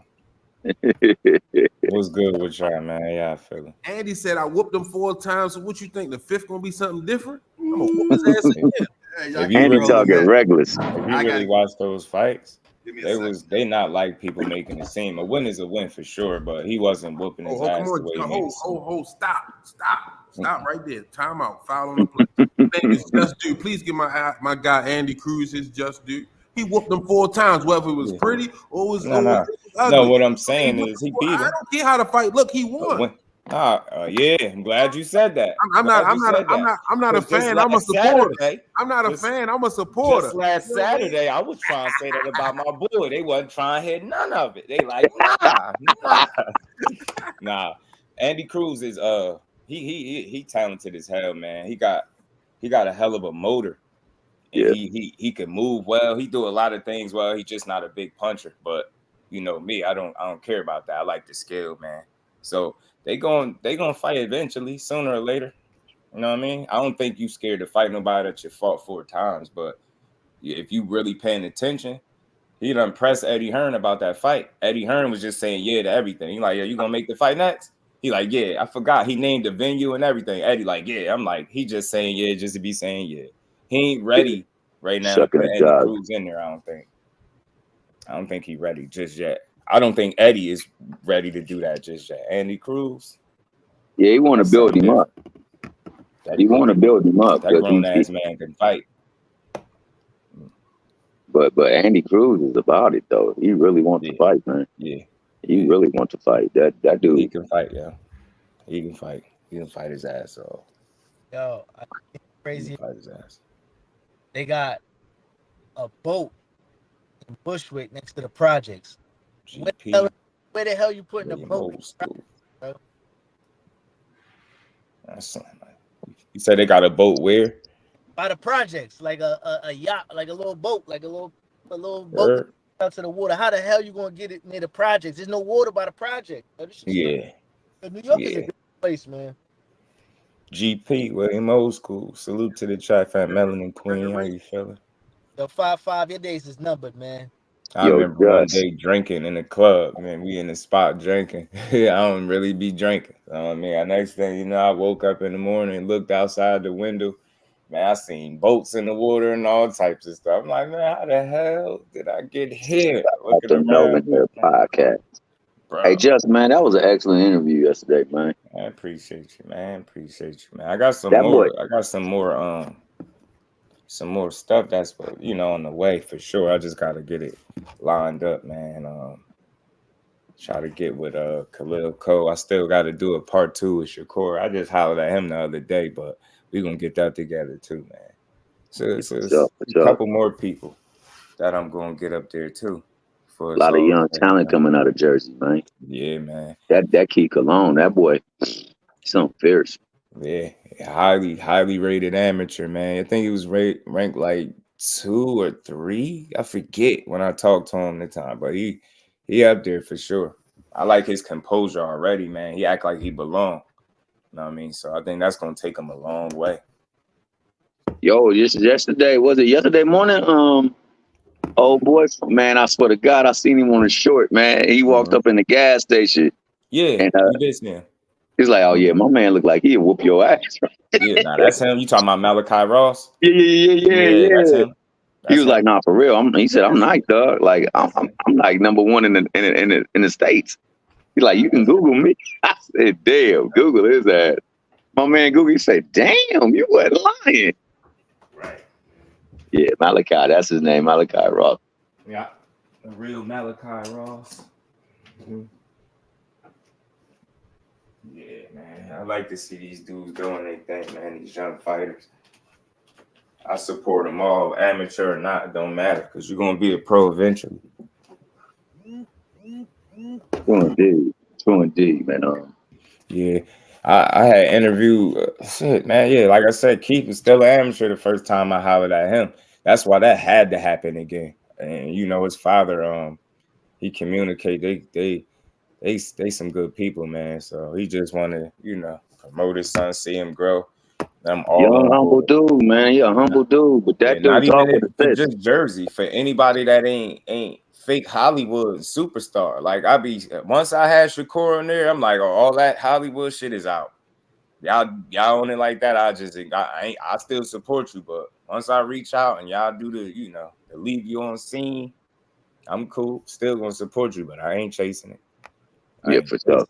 These dudes don't be knowing, and I get it. Well, I don't take it personal because I ain't built no rapport with these dudes yet, so I don't expect them to know who they talking to just yet. But do a little bit of homework, man. Some people out here that do this shit the right way. You know what I'm saying? The right way. I ain't no big crazy interviewer, but it's always genuine when I talk to these people. That's why I don't when I had Shakur there, it was about giving people they just do. See, that's the first one. That second one, we probably could talk some shit. You know what I mean? Talk a little bit of trash, ask them about what the hell going on. But them first ones, I got to stay true to the name, give you your credit, man. People don't be getting that. When they start to really understand why I'm here, they get it. It ain't about being nice to these dudes or, not being able to criticize them. It's just, I say that for everybody else. Y'all go above and beyond to prove that these dudes not good and they constantly winning. I'm not doing that. It sounds like a ridiculous argument a lot of times. So I listened to boxing for years and I'm like, damn, is that the way? Like we go crazy on these dudes. They put so much into it just to perform on the night and they don't get the result. We go nuts on them. Like you'll forget that dudes are actually won the fight the way we talk. So I can't be another one of those. Like, nah, I'm gonna be the guy that is gonna be able to criticize you, but I'm gonna also point out what you do well. You know what I'm saying? I ain't gonna let the criticism drown out your success like that. That's not a balanced conversation for me. Like, you get what I'm saying? If all you got is negative takeaways, And you talking about people going, it's in any fight. Dudes going out here dominating fights and winning. I just can't have that train of thought. It's always room for improvement, but I'm not going to overstate what I've seen, bro. As domination is domination. You know what I'm saying? So, especially in this sport. That's a fact. Yeah, man. Or he said he's going to be at the fight, too. He going to Philly? Shakur said he's going to be at the fight tomorrow. Okay, that's what's up. They talk to Eddie. You on mute, Remo, unless you was talking to somebody else. You hear me? Oh, now I could. Now we hear you. Eddie said he's gonna be Eddie trying to put him in the stable, man.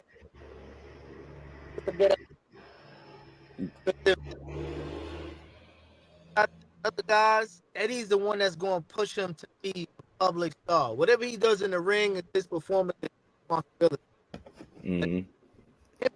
To the people and tell the story, for people to attach to the storyline, Eddie's going to do a good job at that. Right. All right. That's what. Push stuff. If he can't get him the situation, there's little fights that he could give him within the zone, because the zone gonna make money for the zone first, if possible. And if he got to step over and big brother up Andy, that's what got true. It might work out in his favor. I mean, you get in the ring to win. Bottom line, you get in the ring to win, and ultimately, the more you win, the better you set yourself off to be. So I don't have a problem. I think the only thing that I truly had a problem with the fight was like and I think it was because of how petty Bob Arum is and how top ranked. They chronicled in on his corner. Like, they didn't even go to the other corner. They stayed in his corner, and they put audio and video on his corner so we could see the interaction, hear the interaction, and hear him talk about how he was pressing to get him, and he was about to get him up out of there. That's the coldest part about it, man. I honestly believe he could have got him up out of there. He could have made him quit at the very least, man, because he was putting pressure on him. And I told people, whenever you got a guy that's pure boxer, stepping out of his comfort zone, you see him being a hunter, that's stepping out of his comfort zone. So you're going to see inconsistencies and some flaws in the execution. You get what I'm saying? In the approach, because that's not typically what he do. So, hey, fellas, I just want to cut in real quick. I said I was going to cut the show off at 10, but I'm not. I'm just going to go make it a road show. I'm going to get on the road and move forward to go grocery shopping for tomorrow, but we're going to keep on rocking out, man, as long as y'all want to rock out. So I just wanted to come in and say that. I'm going to pull y'all up on my phone, man, and we're going to just keep it going, man. Yeah, I seen the family up here. I said I had to come in and say what's up to y'all, man. No doubt. So let me Friday. I'm gonna turn this to a dot, and then I'm gonna pull up on the phone. Y'all, I see y'all in the crib. It look like the Asiatic black man is here as well. He need to come over. Oh, that's him over to the left, to the right. That's that dude. I'm gonna take him down until he's ready, man. I don't know what he got. Hey, you on there? Man. Hey, man, we need to see you, man. Let's see that big old face of yours, brother. Come on now. Give us something. The blind side has entered the building. Oh, here we go. The blind side. The blind side we don't know about, y'all. All right, man. All right, I see y'all in the car, man. I'm on my way to the car, man. Hey, problem my man, people say Remo, man. Somebody should do something. It's tricky. And that's the thing. And nothing I said when we just having that conversation is an excuse. That's how y'all been taught to think. People don't know how to have conversations. It's like all or nothing. What I just explained was reality and what just took place. How many people you seen stop Artem? So when people say you supposed to do something, it's tricky. You can't tell me a pure boxer is supposed to do something. Like, you can't tell me that. Like, I don't think my mind don't go that way. I don't care what he said. I don't care what he sold. I know what I've been watching. So, you know what I'm saying? Yeah. I'm never going to expect knockout artists again. I don't care what he's selling. You know what I mean? I know what fighters do, and I know he really wanted it. But, maybe, lesson learned for next time. You don't got to sell nobody shit. Just go be ass the same way you've been doing and let them complain. You know what I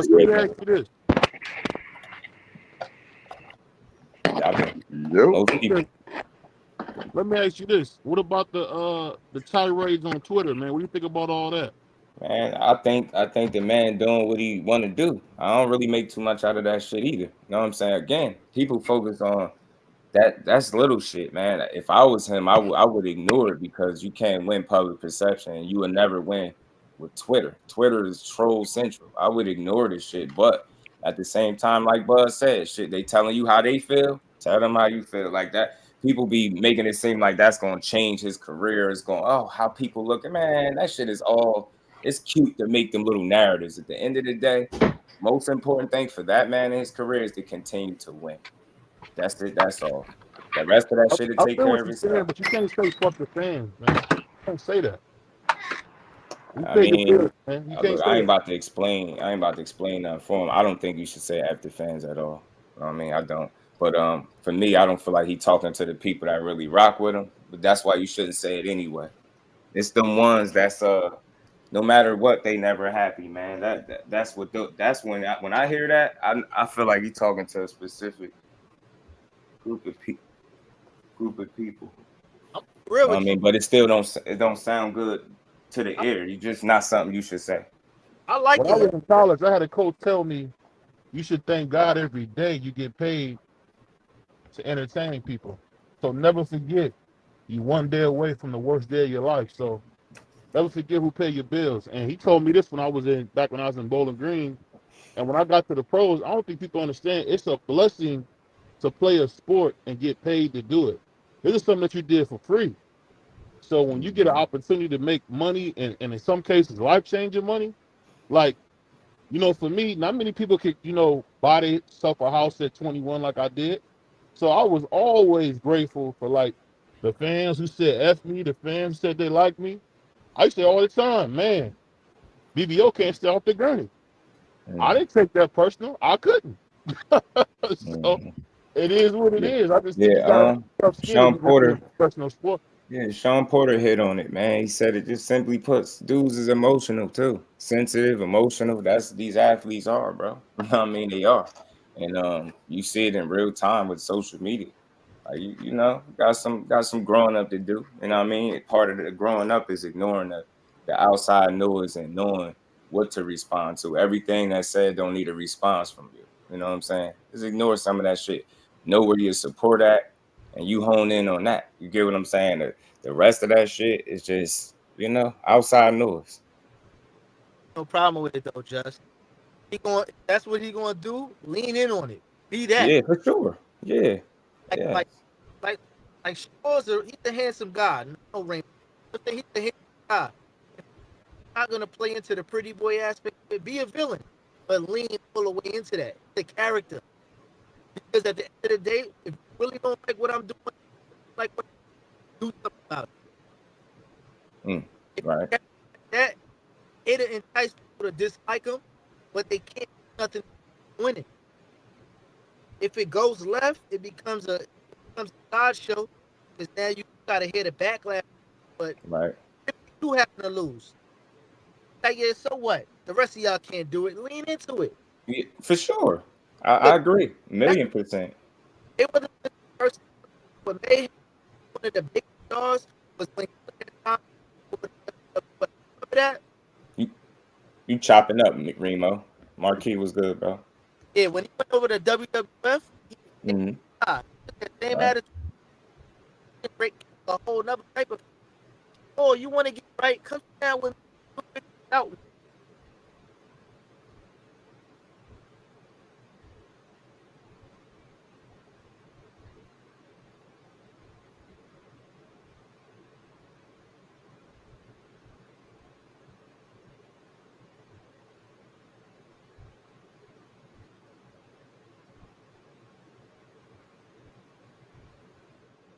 Oh damn, I was on mute.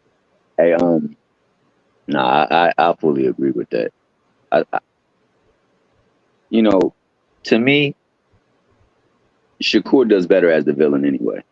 They gonna paint him out to be that, so go on and embrace it. Not a problem with that. You know what I'm saying? Because you get more people to watch you fight by being a villain. All you gotta do is look at Floyd Mayweather. Floyd Hmm. Mayweather made a killing off of being a villain. Hmm. So Why not? I don't have a problem with Shakur. I don't. I'm not one of those people that ascribe to the fact that he hasn't done enough to do this and do that. Right. That's ludicrous to me. The man is a WBC champion? For sure. You know what I'm saying? Like last I checked, championships ain't easy to win. Mm-hmm. You know what I'm saying? So division in a row. You know what I'm saying? And there, like you said, 3 divisions in a row. And on top of that, he's either the top or the number 2 fighter in that division. So what else he got to do? Like now, if you're trying to make it a mega fight, then okay, I say like, well, yeah.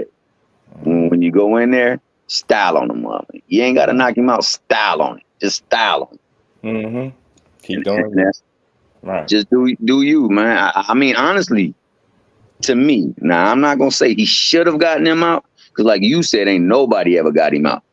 But if he would have continued on working that body and working behind that jab, my man would have quit. I agree 1,000,000%. He would quit.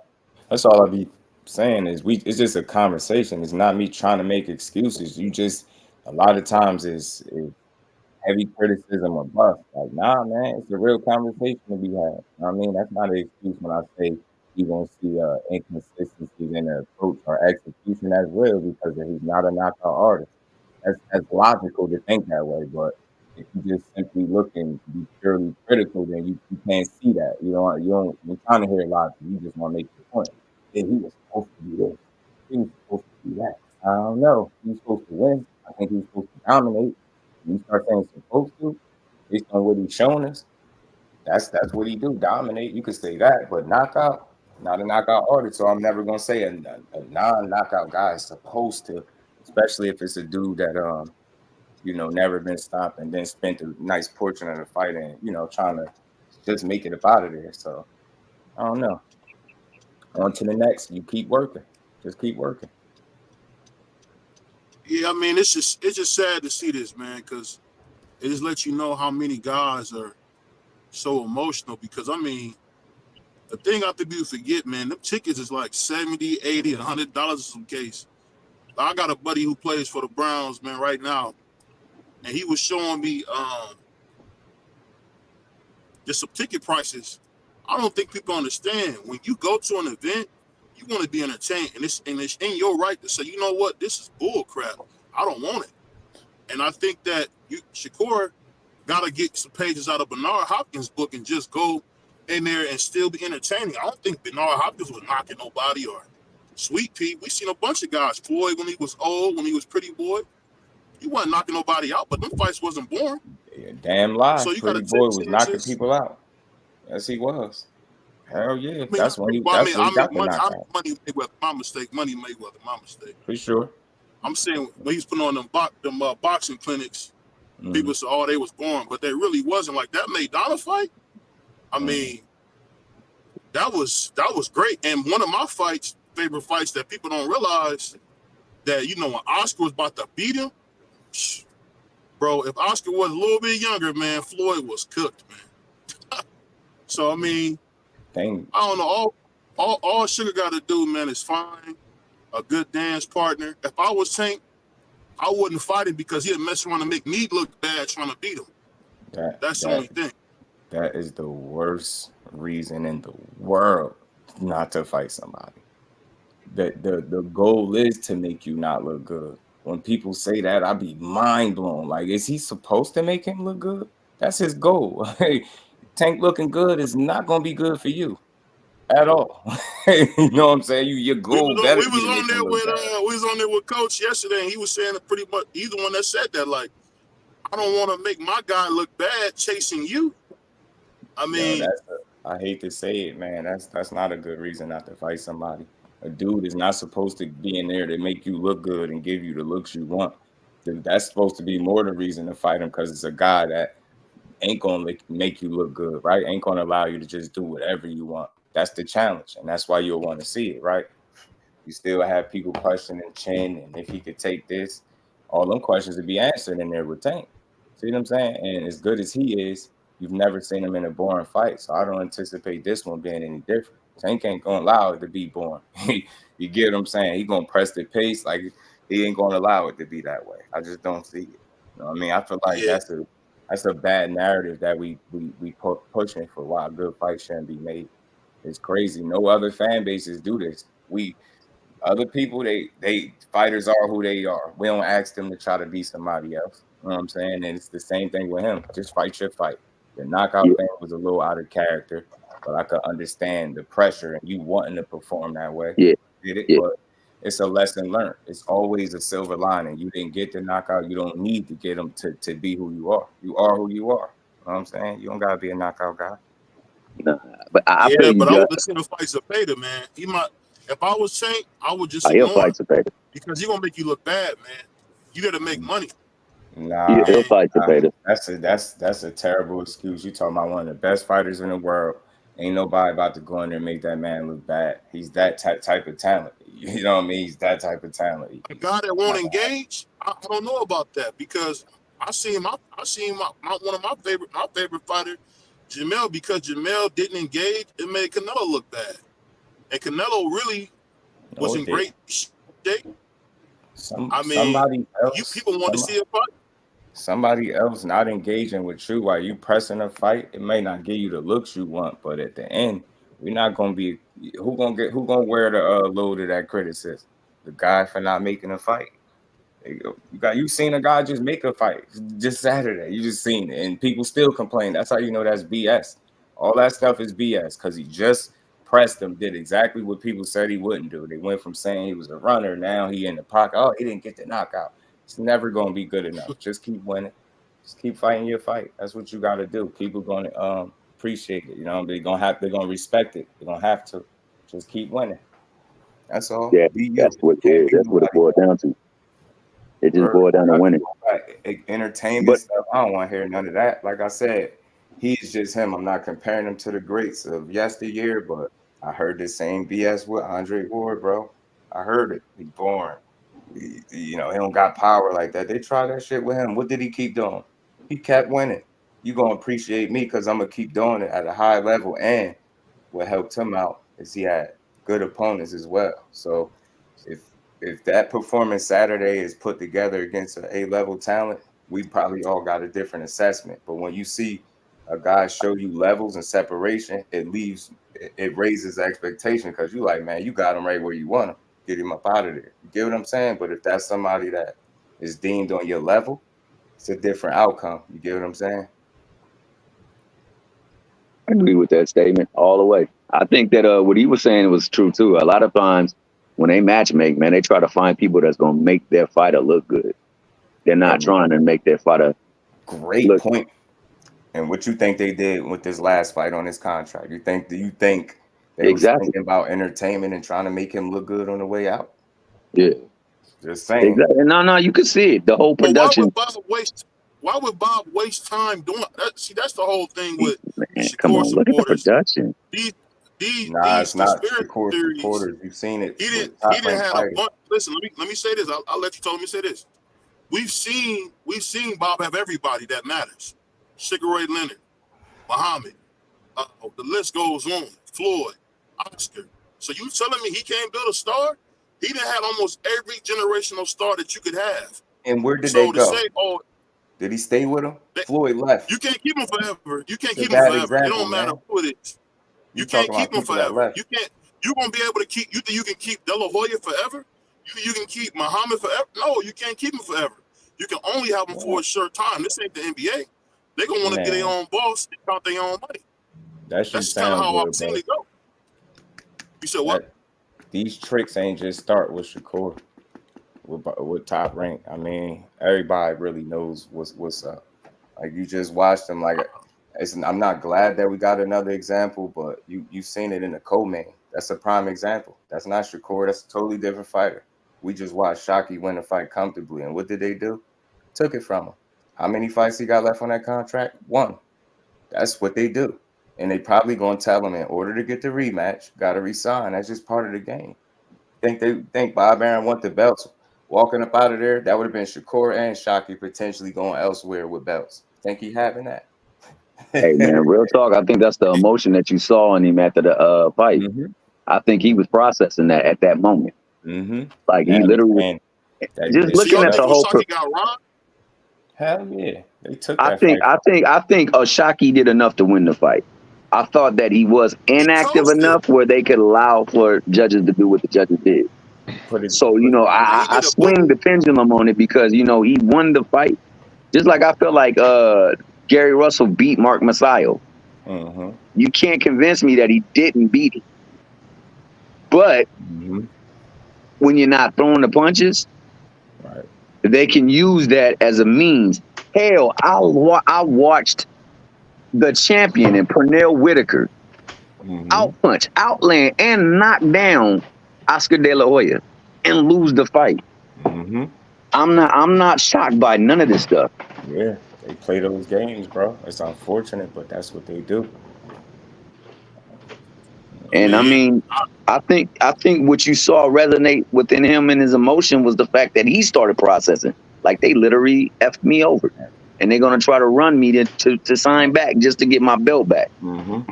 If you got a fighter BVO and you know he's selling it well over 10,000 tickets, and you put up 5,500 for sale, you're not telling me that's intentional?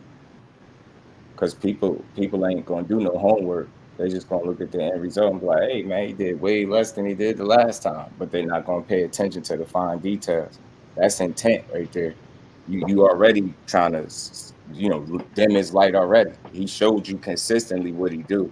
You had the audacity to put up some 5,500. I think it ended up being more than that, but initially that's what what was out. 5,500 tickets. You're already playing games, so it's the part of the game, man. He ain't the first fighter to get it done to him, and he ain't gonna be the last. If I think if they show him in a specific light, it Mm-hmm. lowers his value. Mm-hmm. And Right. and hell, as everybody say, it's a business first. And Mm-hmm. as a business, Bob Arum, and he not out there to lose money. Uh, and he said that a bunch of times about a bunch of different fights. We're Mm-hmm. not in this business to lose money. For sure. Now, if I gave him an offer of, 5 fights, $15 million, hey, we can make this work. Now, but Bob is also smart enough not to put names on those fights. Mm-hmm. Um, and he's also at the point where he can say, well, this is pull out the numbers and say this is what you did your last fight. Mm-hmm. This is what the gate was. This is what we sold. This is what the TV revenue was. This is hey, you know, we after all the expenses we broke even. You yeah. know, I can't afford to give you X because of Y. And with his last, and look at his Shakur's last two fights, he has changed. The De Los Santos fight, I understand he was hurt, but he got in the ring and he's between him and De Los Santos, they stank up the joint. You know, him being so defensive and having such a low output, it just made the fight really hard to watch.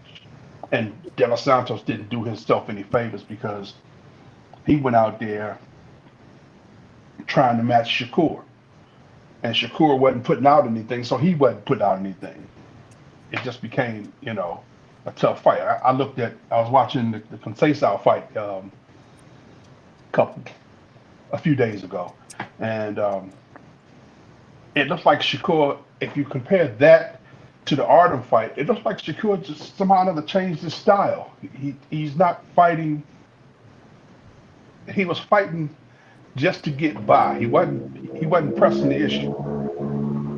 Now I may be wrong, and if I am, I know Just gonna say something because that's his boy.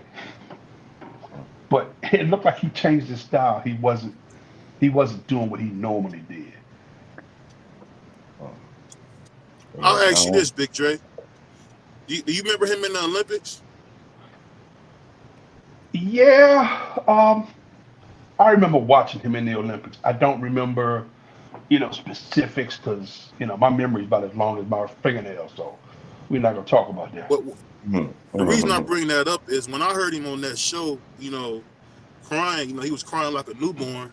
And the thing he said he hate to lose. And it's like, that should never even be on your mind. If you lose, you lose. And it's like, I done been around athletes like that who were really good. Like, it's crazy. Okay, I'll give you an example. When I was younger, there was a guy named DeBrickashaw Ferguson. So we used to go to the camp, and DeBrickashaw was like 10 times better than me, my cousin. We was like, man, where the hell did he come from? But the thing that always made me laugh about it was that DeBrickashaw was like the most emotional dude in the world that had all the talent. And it's like, you can't have it both ways, but you can't be the most talented and the biggest crybaby, dog. And that's what you see, and that builds resentment against you, and it makes you the bad guy. Shakur should be America's sweetheart, man. He should be on Target commercials. He should be everywhere, bro. He should be doing his thing, man. I don't know. The thing is, who's telling him to be a villain? Who's telling him to talk tough? He shouldn't even be cussing. He should be like Sugar Ray Leonard, man. They should just be loving him, man. Come to pay less. Come see Shakur. You know what I mean? He should be that type of dude, man. America's sweetheart, but you want to be tough, man. At the end of the day, man, you got to be like George Foreman. You got to draw that smile on your face and go get paid. Shakur is his own worst enemy, dog. He got all this talent, and he want to cry the most. And it's like, dude, shut up. Go get paid. Get you a Target commercial. Be on City Trends. There's no reason why this dude shouldn't be everywhere, bro. He can do stuff that Tank can't do. He can do stuff that Tank can't do. You ain't gonna see Tank on no mainstream commercials, but Shakur can do it. He got the look, Paul. So I mean, he should go after it and do it. But no, he want to be a villain. He want to tell the fans after fans. Go ahead. BBO on the roster, on the top ranked roster, standing right now. Who is their number one fighter? You already know who I'm gonna say. You're not gonna agree with it. Gio? Come on, okay, so who's top five? Emiliano Vargas. Emiliano Vargas is their top five on their roster right now. On their roster right now. You talking about young? Or no, I'm not talking about prospect. I'm talking about the top fighter. Period. The top fighter. The top fighter for me would be Tio. Okay, so who's the next top fighter then? Definitely Shakur. Okay, so which two are getting? None of them two are getting moved. That's their top two fighters, and neither one of them are really getting moved. How is that even possible? How you are their, like you are their ledger. You're their what you call that stuff that be on the marquee, the main name hovering on the marquee, and you're not getting moved. You're not getting fights. Like other people are getting fights that you should be getting. Like Shakur is that dude that should be getting the fights, but it's going to Navarrete. It's going to Zepeda. It's going to everybody except, I don't know if Zepeda's on it. It's Zepeda's Golden Boy, right? Yeah. Okay, it's going to all the other people, but not Shakur. And then, he's trying to make fights, and these fights are not getting made. So like it get frustrating after a while, man. And then all of a sudden you get painted as the bad boy. You get painted as the bad person. Right. And all because you stepped in the ring one time to challenge. That's what they used to do. That's what they should be doing. They should, hey, if y'all want to fight, let's get in the ring. Let's discuss, a possible matchup between you and I in front of the people to show that we really about it. I mean, I don't understand like that the hate that he gets because he hasn't done anything warranted. Now I do know he pop off at the mouth. Which fighter don't? Yeah. There's a lot of people that pop off at the mouth. You got BVO favorite fighter Tio taking fights off the table for himself. You want to talk about crybaby? Man, I hope you got that energy for him. He shit on everybody, all the black fighters. Meanwhile, having the worst things to say, but never saying he want to fight any of them. Like you can't be this dude in people's pockets. He talking about people money, they worth, all types of stuff, everything. But I want to fight one of these dudes. T.O.'s a mental patient. I said it before. T.O. needs to be in a room where he hug himself. But the thing is, when you put him in there with a monster, he tends to kick their ass. When he went in there at 23 years old and beat Lomachenko in a tough, close fight, where he was getting his ass whooped at the end, I seen him in the 12th round win that round. I seen him versus Josh Taylor. When everybody said Josh Taylor was gonna kick his ass, even after the Catterall fight, we got revisionist history. They were saying, "Oh, Teal about to get his ass kicked." He went in there and dominated Josh Taylor in a way we had never seen him dominated. So I mean, stuff like that, knocking out Richard Coleman the way he did. But Teal, this the thing. We already know Teal's crazy. He's not the only dude that's missing. He boxed. I play football. Everybody that play football or any kind of combat sport, boxing, man, we're not here to be scholars, dog. We here to get in here and get this money, man. Cashing checks, having sex with my old coach. That's what we're here to do. We're not here to be no scholars, man. So yeah, that you don't shit got issues, but that shit guess sound what? cute. It don't T.O. sound. has Tell me what's the Now, reason. BB, I'm gonna take umbrage with what you just said because But I also played football and in high school and a little bit when I was in the army. But okay, and I also look at a lot of football, and you can't tell me that um, football players aren't smart. You gotta, in the pros. Now I know you know this. You got a 200-300 page playbook that you gotta study and know because you have to know your position plus the man beside you on each side. You need to know what he do and what he's responsible for. Okay. Um, you take a player like Haloti Nada. You can't tell me he didn't study geometry because there's absolutely no way he's faster than RG3. But Haloti Nada looked over there and said, RG's going here. I just need to beat him to that spot. And when he beat him to that spot, he crushed him. he crushed him. He But, planted but that let me man like say a this, Big seed. J. You know the NFL playbook that you think is hard? There are no new plays. I've known playbooks since I was 6, 7 years old. So I'm not saying that you gotta be like a dummy. I'm saying that you're not there to be a scholar. You're there to get the money. And you gotta be a little crazy to be in combat sports. So knowing the Oh, playbook, that's nothing, bro. You don't know the playbook just like you know the back of your hand because I can't explain it. You're raised to know these plays. That's why the guys get on there with the like Tony Romo and Shannon Sharp. There ain't no new plays. All the plays are the same, just calling different stuff. It's the same thing. So it's really not hard if you can physically do it. That's the kick. That's the kicker. And I'm just saying, when you in combat sports, man, you're there to make money. You got such a short window to make this money. So you gotta capitalize as fast as you can because you can be just like me and mess your hip up and never play again. Or you could be like my homeboy Johnny Adams, 4-time All-American in college, um, Mr. Ohio 2 times, and never played a day in the NFL because he could not get his ankle together. So it's really a short window, man. I hate to make it sound like that, but it's a short window in combat sports. And I oh, know that. I agree with you 100%. You know, What y'all talking about? What y'all talking about specifically? well, he mentioned that like in NFL or in combat sports, you don't have to be a scholar.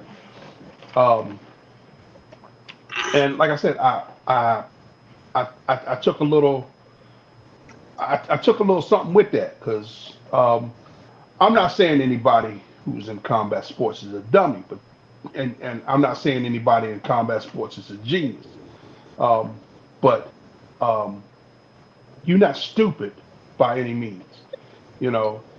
We talked about the playbooks and but being in combat sports, you got to be a little bit crazy. You got to have that.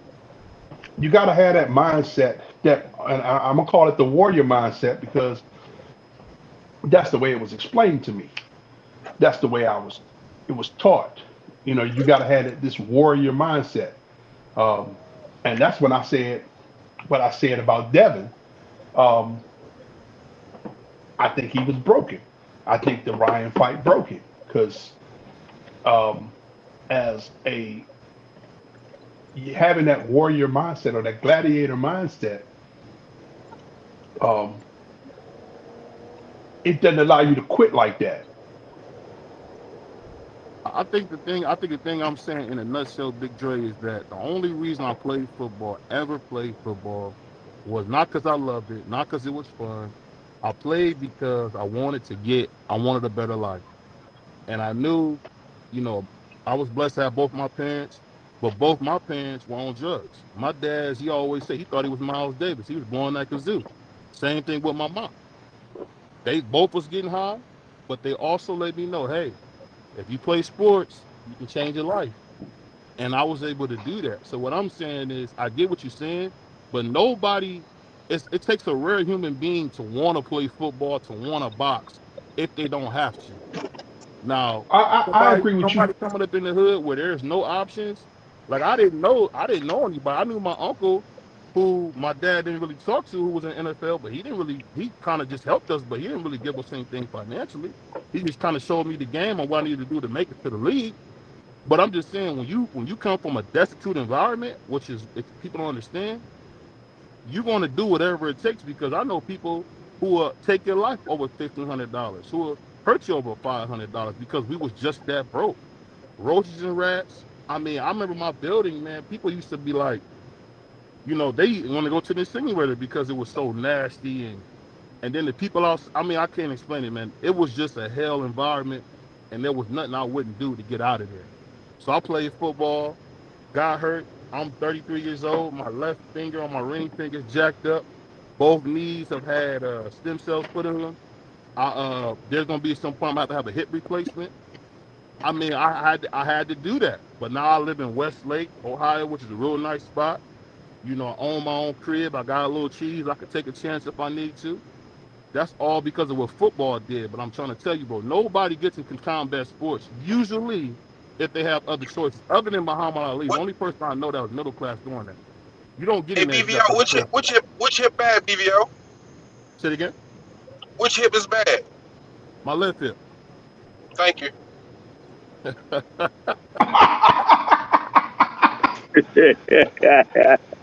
Sound like senior got painted the target on the left there, Which man. hip is back? I'm show him this But old trick I learned. Hey, listen, just listen. know But to the make left you got hand. to realize, BBO, Go ahead. um, the guys that actually make it, the guys that get to the top, okay, the guys that play snaps in the NFL, they are part, especially if you got drafted, okay. You got to realize you are part of the top 1% of the top 1% of athletes throughout the entire country. Okay, so you're not just you know got heart and you playing and you get a little bit off, but you got to be there. You got to be sharp. You are the top 1% of the top 1%. You know, my son played football from the time he was big enough to put on pads until he went to college, and he played football for a year and a half in college. Okay, and realizing that uh, when the D1 recruiter comes out there and you standing up there with as a linebacker, and you just as big, just as fast, but you just a little bit off. So you don't get to go to that D1 school. They're not offering you that D1 scholarship. Therefore, it's now you taking down a peg, and you're at a D2 school. You shining at that D2 school, but you're not shining enough to make the league. That's a good You point, know. because I wanted to go to an HBCU. I wanted to go to Clark in Atlanta, but my coach at school was like, man, it sounds good. And he was a white guy. He said, it sounds good that you want to go to HBCU, but no, man, go here to Bowling Green. Or it was between Bowling Green and Fresno State. He said, go here because you got a chance to make it. And I can say you do. I mean, because it sound all well and good, but when you trying to change your life, man, you got to make some real sacrifices, man. Like I hate that I'm so broken up only at 33, bro. I hate that. I hate that there's certain things I can't do because my range of motion is off. Or I got friends that I know that's on cane at 35, 36. You know, that's the part you don't see. You don't see how much of a physical toll it takes on you. But back to Shakur, he done done all of that stuff. So what I'm saying is, why do you got the most talent and you do the most crying when it's dudes who don't got an eighth of that talent that's going harder than you, begging for a chance, wanting the opportunity? What I'm saying is, you got it when you win. You got to be even more gracious, man. You got to be a gracious winner, and he's not a gracious winner, man. Dollars should bring dignity, but it hasn't done it for him, and that's Well, all I'm see, saying. Bottom line. you don't have to be a gracious winner, but you do have to be a grateful winner. Okay, you have to be thankful because, yeah, I won. I beat him up. Fine. Next. So yeah, you can say that, but you got to give praise because you were given that talent. You were given that opportunity. So you have to be thankful, um, if nothing else. And he won and he wasn't thankful. He wasn't gracious. He was playing this villain role. He playing this victim role. And granted, it's a business. And if you didn't think that 15 mil for 5 fights was what you were worth and you were worth more, now you got opportunity to go out here and do something better. But you should have performed. I mean, I'm gonna go back to the NFL because in a contract year, guys do shit they ain't done for 4 years. The day, wait a minute, I've been watching this guy for 4 years and he ain't had 15 tackles in 4 years, and this year he got 15 tackles. Damn, he Yeah. got he got 3 sacks. Man, they had a sack in 3 years. Oh, Yeah. but It, he it, he it put he just putting sucks, on man. that he putting that shit on tape because it's contract year. He trying to get that bag. And Shakur, his last 2 fights were that contract year, and he didn't put on the show. He didn't make the performance. He didn't do what he normally does. He stepped out of character, and stepping out of character, making these bold predictions. You're not a knockout artist. Yeah, you got some pop, but most people would call it sting, not pop. You know, um, and yeah, you can keep somebody off you. You can keep them honest, and you can pop and sting, bam, bam from the outside. And you got that good defense where you can stand just outside the pocket. You know, you want to fight in the phone booth, but it's a big phone booth. Give you just enough room to move. You can turn around in this bad boy. That's what Shakur fights. That's his best fight. And that's how he does it. And that's what he should be doing. And those fights can be exciting because they look a lot more aggressive than they actually are. Because when you standing in there swinging and popping and or stinging and popping, it can make for a good fight, an exciting fight. But when you go out there trying to knock somebody out and you ain't got knockout power, and you know it has to be cumulative, but you not letting your hands go, you setting yourself up for failure. Yeah. Hey, let me ask you this, Ant. When you look at fighters, man, what's your top things that you want to see? I know you studied the tape. What's the two big things you want to see when you're watching a fighter? Whatever they do best.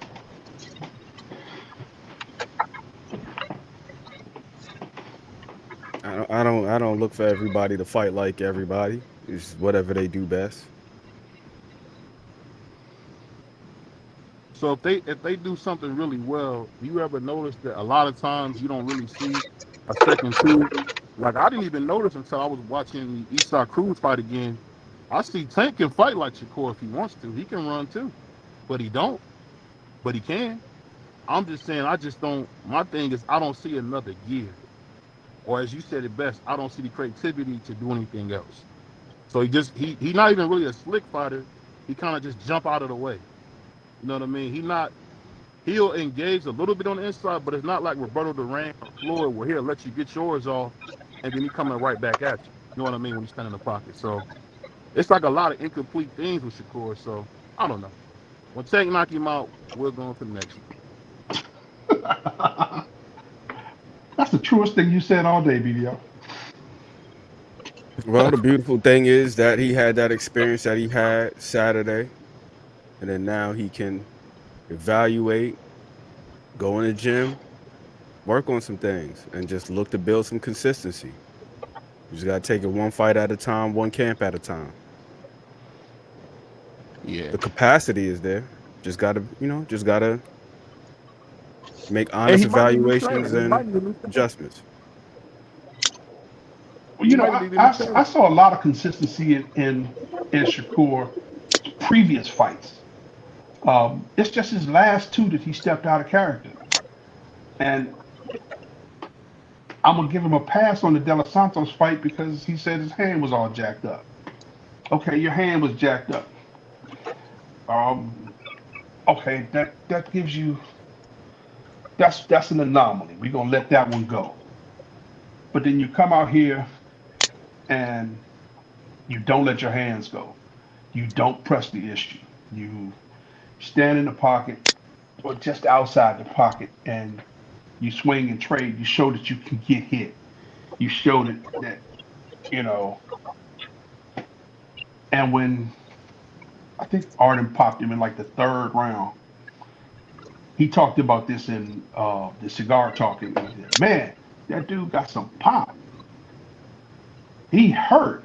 You're not supposed to let that know. That's something you don't tell nobody. Everybody knows that yeah, he got some pop, but you don't tell somebody. You don't tell the world that man, that dude hurt me. Um, not in the moment. That's it's too soon. I may be wrong, but I think it's too soon.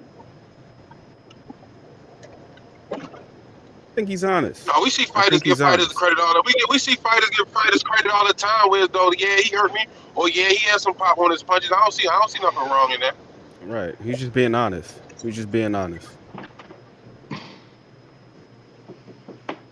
He's just being honest. And I don't think that Autumn fight was out of character for him. If you've watched that fight with Conceição, he fought a similar fight where he was pretty much in mid-range the entire fight. The Yoshino fight was pretty much like that. The Nakatila fight was like that. I think that what this fight highlighted is he can be there standing in front of somebody stationary, but if he has to track them down, that's something that he just likely isn't comfortable with because he hasn't had to pursue somebody to that degree.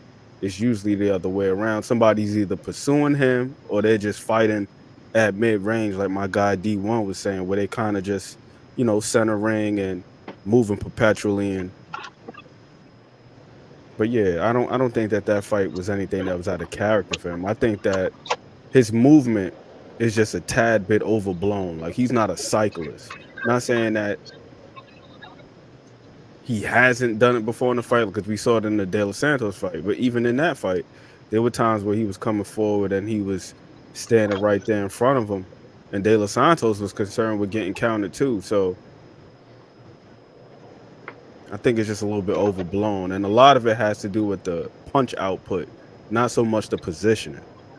It's the punch output in that particular fight. But in those other fights, he was letting his hands go. But he definitely has to work on cutting the ring off and his punch selection when he's coming forward and his position and trying to shade the guy off, all that stuff. Just got to just get in the lab and work on it. Well, I think he should get in the lab, work on what he got to work on. Get himself a promotional company and get back in the ring as soon as possible. You know, um, and as a champion, yeah, he should be at the top of the card. But you know, whoever he has to get in the ring with, he needs to get in the ring with. And um, I think he should, put his eye on the prize because he says he wants to be, the best at 135. He has to, the best at 135 got to go through Tank. So get your next fight, do what you got to do to win, and if you make sure that you do what you got to do to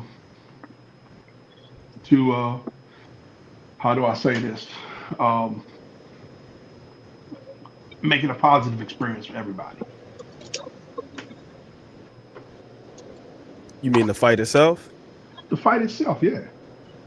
Yeah, well, I mean, when you got a guy who's not a guy who's not willing to engage, and this doesn't mean Shakur, or just in general, we got Right. fighter A, fighter B.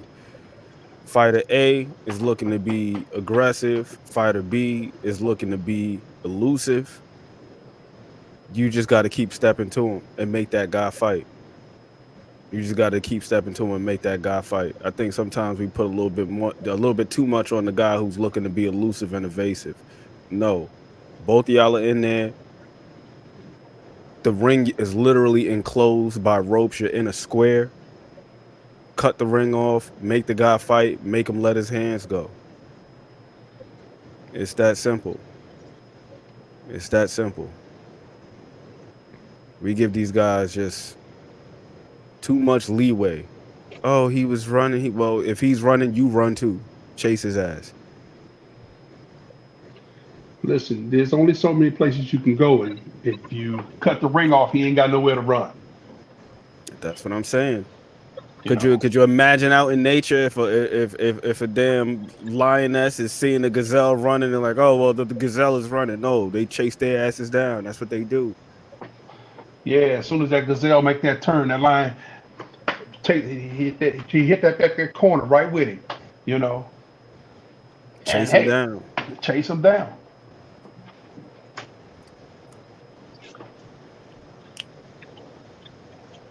Hey, you coming up this weekend, Ant? Shit, I'm thinking about it. You hear me? I got my little easy pass right here. Where you coming out on that? He's talking about going to Philadelphia. It's only an hour 45 for you. Probably less than that. Probably like an hour 30. 30. Yeah. Where you at? Ant? Just outside of Baltimore or something like that? Nah, I'm in New York. Oh, New York? Okay. Concrete jungle.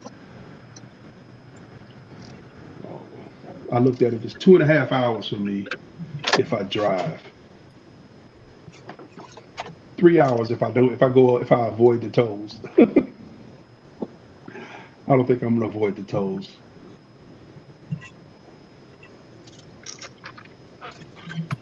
I mean, either that or I'm gonna catch that stray dog. If he feels like he's ready, Remo, I say put him in there, and then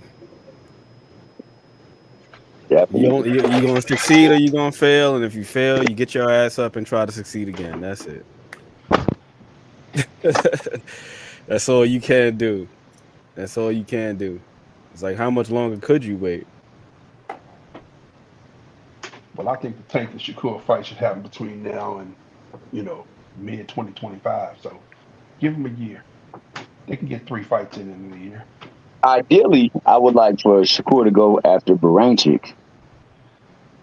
Ideally, to get that other belt, and then they meet in the next fight, provided he beats Loma, and they go for the the undisputed title. That would be great, because that would put that fight in March of 2025 or so, or April. March, April's not bad. Because see, that would because he could fight. He could run the same schedule Tank running, and make his fight October, November, if he can get that fight. Exactly. October, November, and they both be on the same schedule, just a few weeks apart. and they can put that thing in April and have another barn burner.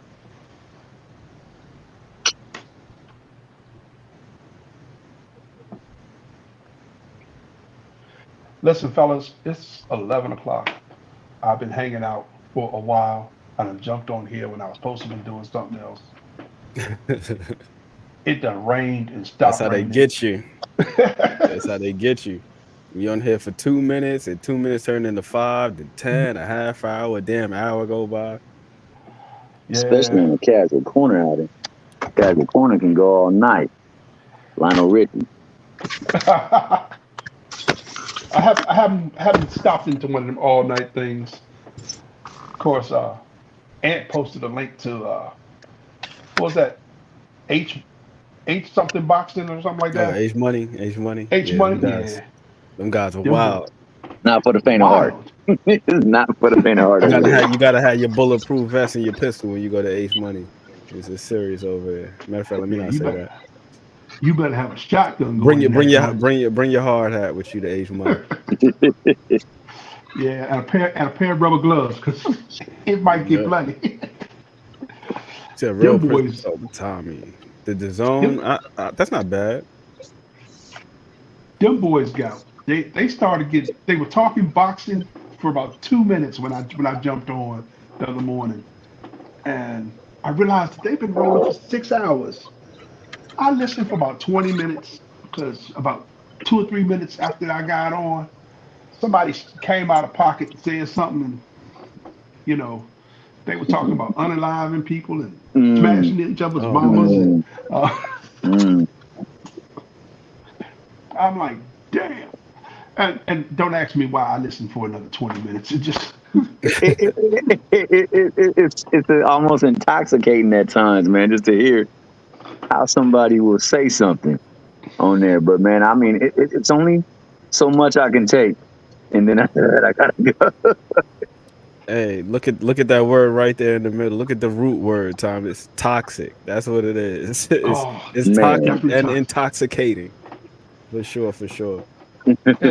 It's like a train wreck, man. Yeah. You got you it draws you in, Yep. you know. Hey, but you guys have a good day. You too. take it easy, I'm gonna big jump boy. out of here, and Always a pleasure, my man. oh yeah, because my battery about to die anyway. So You showing up though, right? You showing up to the meet and greet, right? oh yeah, I'll be up in Philly, man. Oh yeah, you gonna have a wonderful time, man. I'm just trying to figure out if I'm gonna catch a stray dog or if I'm gonna drive. So Are you gonna lead the drive into Greyhound? yeah, I might leave the driving to Hey, Greyhound, man. man, that Greyhound will get you there. Yeah, but Backseat shawty, like my man Jay Hardcore said. yeah, um, Jay be but I on the look, move, man. Plane, train, automobile. Yeah, Jay don't play. but I look at it like this because I can run if I can leave when I feel like it and get up there, um, and hell, maybe do some other stuff while I'm up there, and then when I come back, I can leave when I get ready, and it'll cost me about this. It'll cost me about the same money. Only difference is I'll be driving because Also, then it becomes you want I that like I like leniency. I like being on my own time where I ain't gotta wait for nothing or nobody. well, that's what I'm saying. Because you know the if I drive, I can leave here when I feel like it. So if I feel like getting up at 7 o'clock in the morning, I can get up at 7 o'clock in the morning and jump on the road. If I feel like I want to leave at 10:30 or 12 o'clock, I can do that. Um, and the same with coming back. I'm not tied to a schedule that belongs to somebody else. You know, and I figure a tank of gas will take me up and back. Another $30 in tolls. That's a little more than $100. You know, and What kind of car you got? What kind of car you got, Big Dre? well, I'm driving a '05 Buick Rendezvous is what I'll be driving. I'll leave my Oh yeah, truck here with no, my you should be wife. good on gas. He probably won't even use a half a tank. It's about 130 something miles, so I get about 300 miles a tank full. So it's just You in DC, right? yeah, I'm in DC. Damn, 130. Damn. From my house to the doorstep of the thing is 132 miles. Yes, I mapped it out this morning. Uh, So, and you know, Google even tell you how much the tolls are. Because if I go out 50 and come up 301, I'm only paying $9 in tolls, and it only adds like 10 minutes to the ride. So, and I think that's better than going up 95, which tends to turn into a parking lot, every once in a while. So, yeah, I think going up on a Saturday you should be good. Going north. yeah, that's the same thing I said when I was coming back from Oklahoma. Oh man, I'm coming back on a Sunday. Everything should be good. By the time I hit the 81, everything be fine. It'll take me 9 hours on my last leg. And I should make that 9 hour trip in about 12 hours. Yeah, well, I started at 7 o'clock in the morning on Sunday morning, figuring I'd get home about 9 o'clock at night. Well, I rolled in here at 1:30 in the morning, tied in a big dog because there were 5 different accidents on 81. Mm. So, All right, so you took the wrong route that day. no,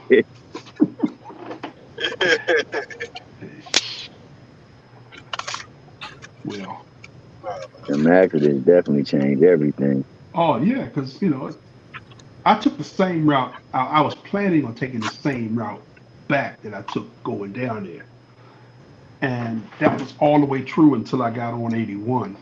And then Google told me it's best to get off because there's an accident here. So it took me around the accident. And then I get back on 80, it puts me back on 81, telling me I'm back on the fastest route.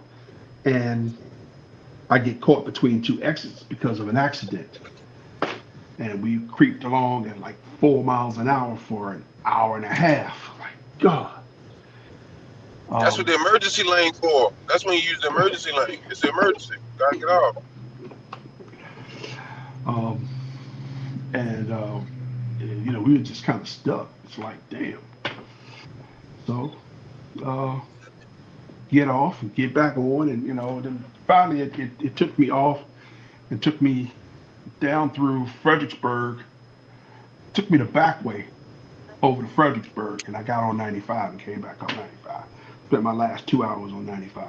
So, Sometimes it's good to look at the views, the decent views of the world, though.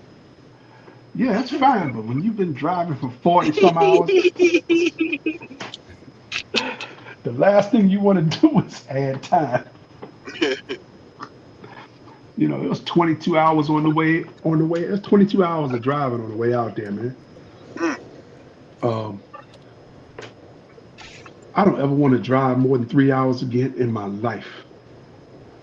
Listen, fellas, y'all take it easy because my battery about to die. I'm out of here. I have a good one. Bet. All right, Big Dre. Hey, Ad, what's your thoughts on the fight this weekend, Ad? Boots, and Avis Neeson. I got boots in that one. What round? I got boots in that Give one. Give me a round. Hold on, let me see. I got to see what's my guy's name got him out in. Because Ebenezer could take he could take a little punch. That's one thing I say. Bosey said inside 5.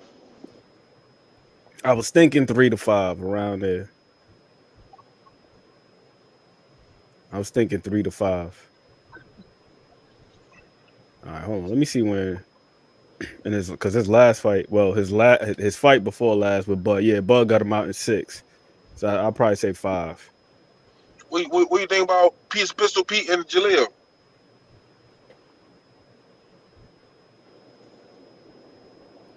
I'm excited for that one, man. After that face off, yo. Mm-hmm. Them dudes gonna be looking to fight. Stoppage or decision?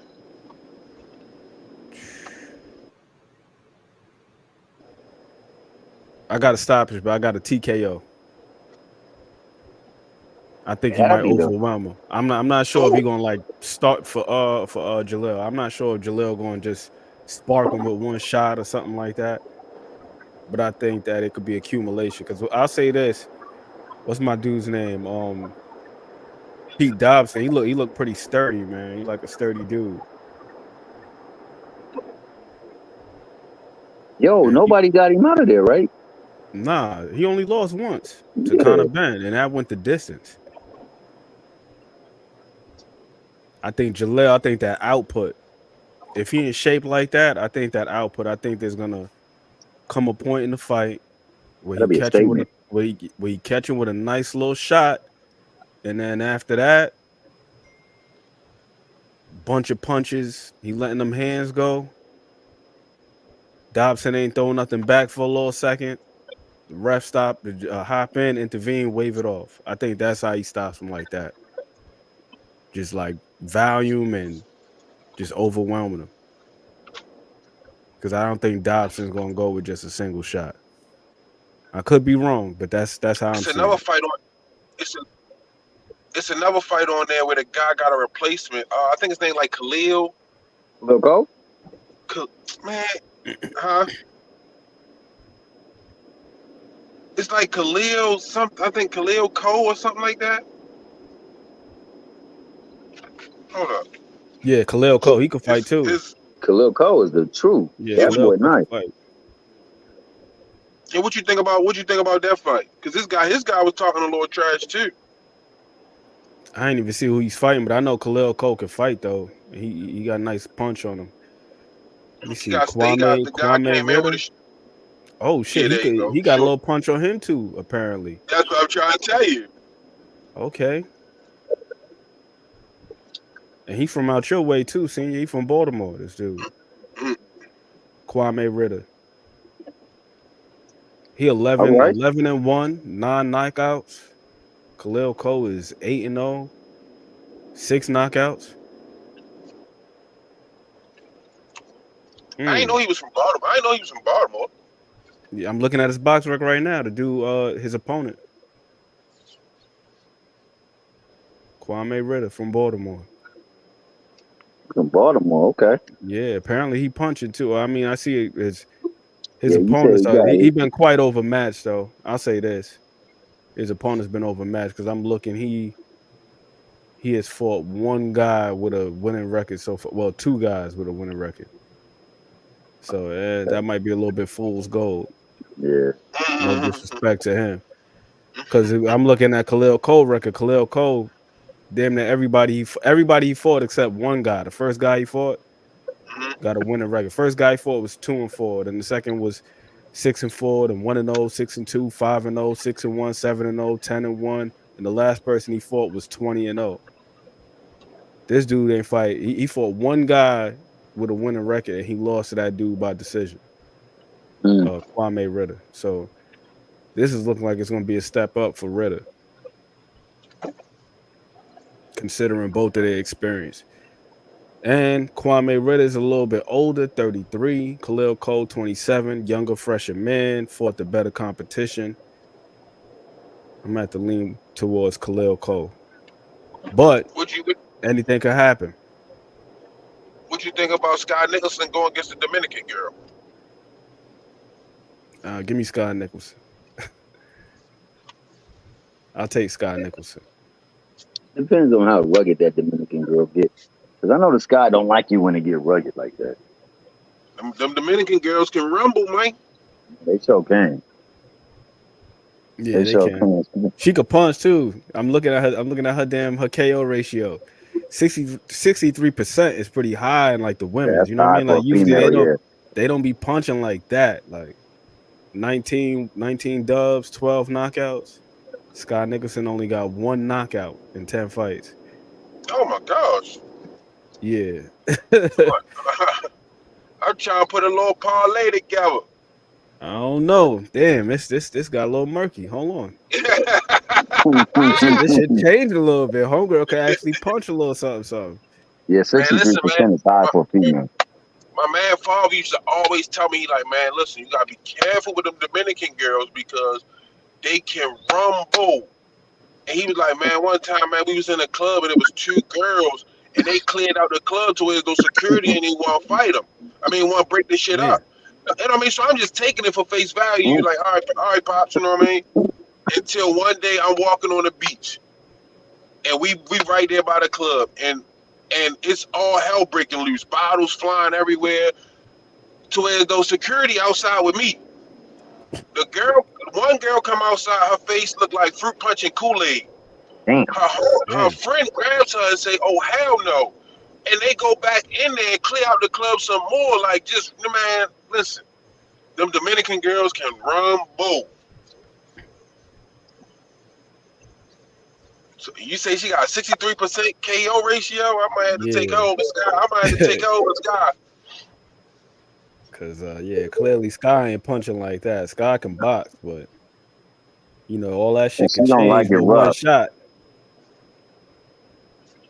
Nah, homegirl look rough too. You look at her picture, her damn box rec photo. That shit like a mug shot. Like that shit look. You look at Sky picture, Sky smiling. She look all like, you know, welcoming. This other girl, stone face, like, and her nickname is the Machine too. The Damn. machine. Mm-hmm. Yeah, I might be rolling with the machine. And her first name Diana, but it's spelled with a Y instead of an I, so you know she crazy too, or just off rip. Anytime somebody shit just a little bit different like that, Diana with a Y, not with an I, Dyana. Nah, yeah, she shot out. Yeah, that And changes things. Just looking at that punching power. what do you think about that Christopher Diaz fight? Who is he fighting? He's fighting. I forgot his guy name. God I'm dang. about to just I'm about to just pull the event up. Let me see. I already said I know Christopher Diaz. Okay, the dude he's fighting is 12-1, 1-1. This guy can punch apparently, 10 knockouts.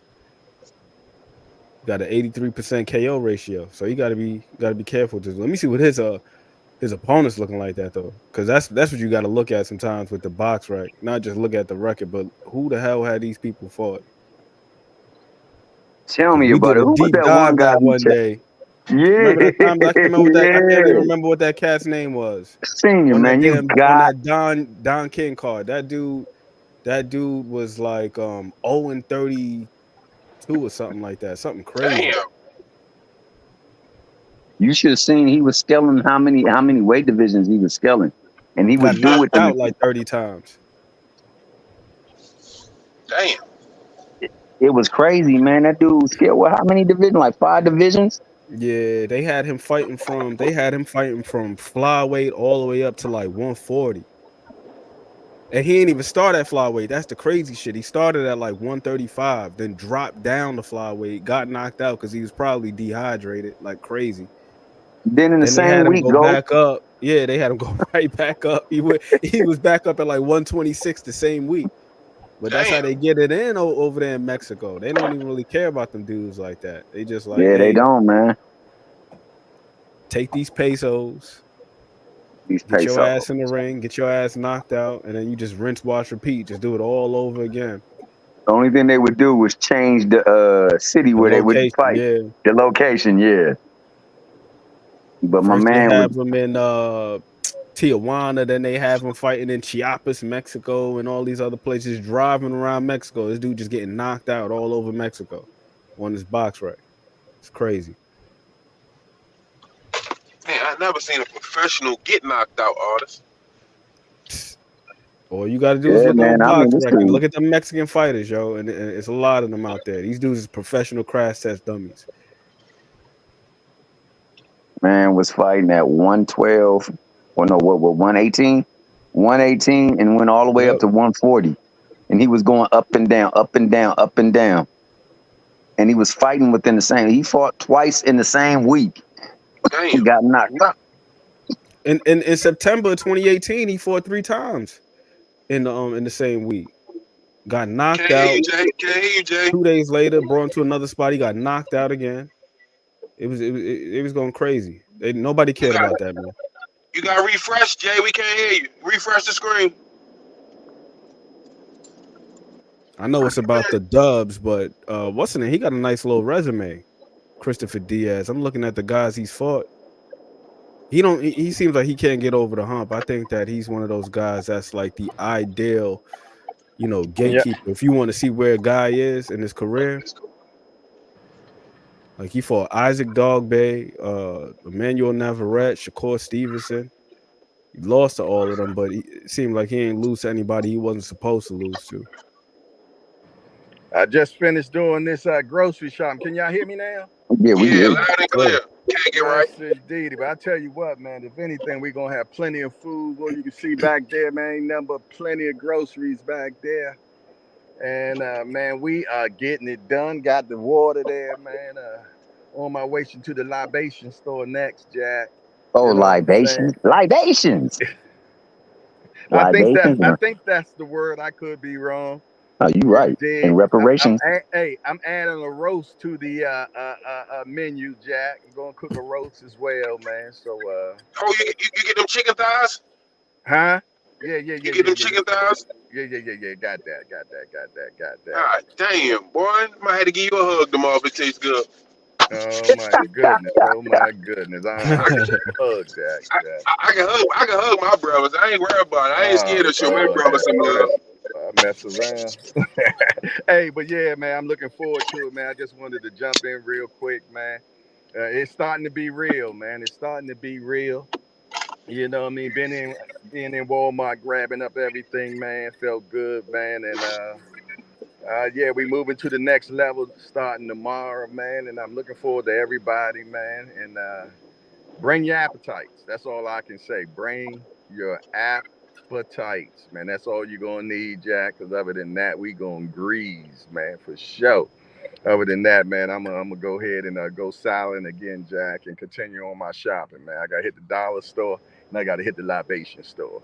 So it's your boy. I'm out. Jay grinding out there. Can't get right. I hope Can't Get Right can get that food right tomorrow. Nah, it's gonna be some hell of a food up in there, man. Y'all gonna have And cell service looking crispy, man. Like crispier than the Wi-Fi. He had like 4K, 5K and shit. I couldn't even tell he was on the road. Hey, Thomas Hill, you cook too. You a chef too, right? Yeah. All right. I'm waiting to see when you gonna come across. You know what I mean? Mason Dixon line. I gotta go across that Mason Dixon line.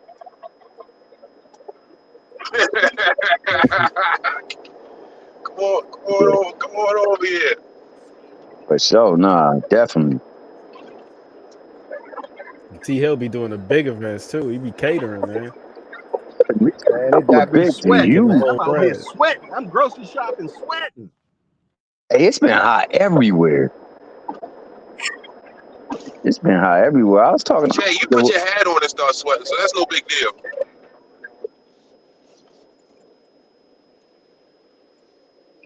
Nah, but ain't it been hot out there in Baltimore though? No, hell no. It be like 100 degrees and shit. You know what I'm saying? That's hot, and then you guys got that humidity too, boy. Ooh. Yeah. That's just nasty.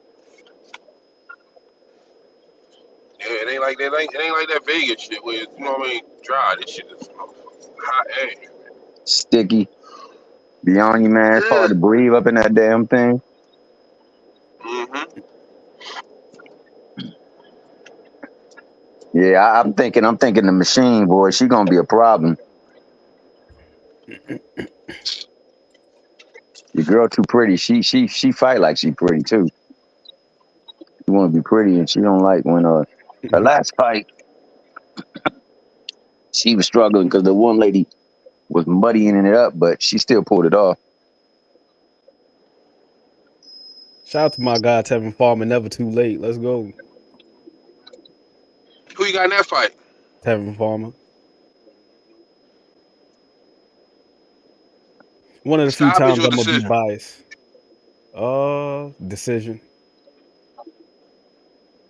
Decision. I'm gonna put me a little parlay together, see how I Yo, go. So you said you said Christopher Diaz, Ritter, the Dominican girl, Boots, and Jaleel. Yep. yeah, definitely Boots and Jalil. I'm not mistaken. The money line on Tevin Farm is like plus 750. So you don't even got to bet no damn knockout. You could just bet him winning the Straight fight. up. Yeah, Yeah. straight up, you still paid. And that's gonna be a tall task, man. I'm gonna be real with you, man. They really are backing Muratalla. Muratalla understands that too, and he's got a hell of a corner, man. So he gonna get that good tutelage.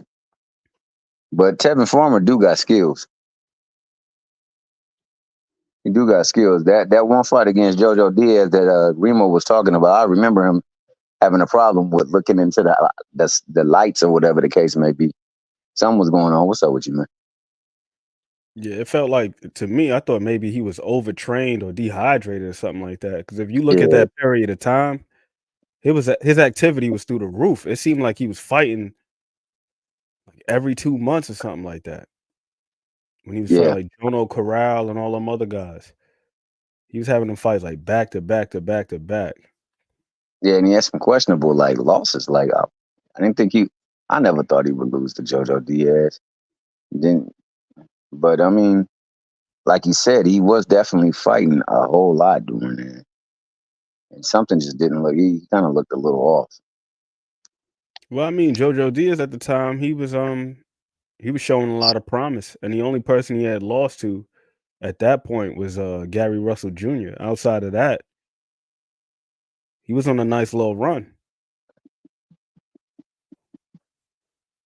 He was on a nice run, especially at 126. Howdy, Heather E. Yeah, the E is in the building. Howdy. Next. You said we taking Khalil Cole or Kwame Ritter? I'll take Khalil Cole. Khalil Cole all day long. Hey y'all, did y'all read the cash apps that were coming up? We can't see him. I can't Oh, see him. I I see know one I on the put screen some right up. now. I put one up earlier. We got Soccer Love. Appreciate the color in the chat. Say when Shakur did not listen to his granddad, it showed me a lot about his character.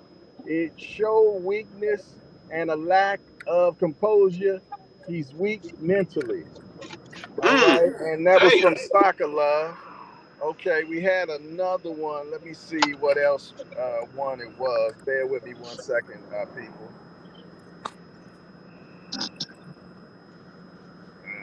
Let me see without crashing. Hold on. Live. There we go. Let me see. It was another one earlier. I think. I think. It wasn't a good look with Shakur though. I ain't gonna lie. But like I said, I thought the production Maybe that was. was the only one. Okay. If it's another one, y'all let me know. Somebody in the chat let me know, and I'll make sure I find it. But I appreciate it. Thank you very much. All right, fellas. I know as Val came on for a quick second, I wanted to get him up in here.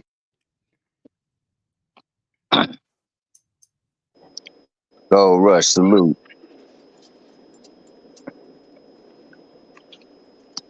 And he had a moment. But like I say, man, it was like they capitalized on that too, because they didn't even go to the other corner. They just stayed in his corner. Right. Like everything was, and it was live audio and video. You know, you It was was getting the everything smear campaign was in effect, man. The smear for campaign was in sure, effect. for sure. You can see what the intention was. The man was the A side. We was getting an A side point of view. That's all.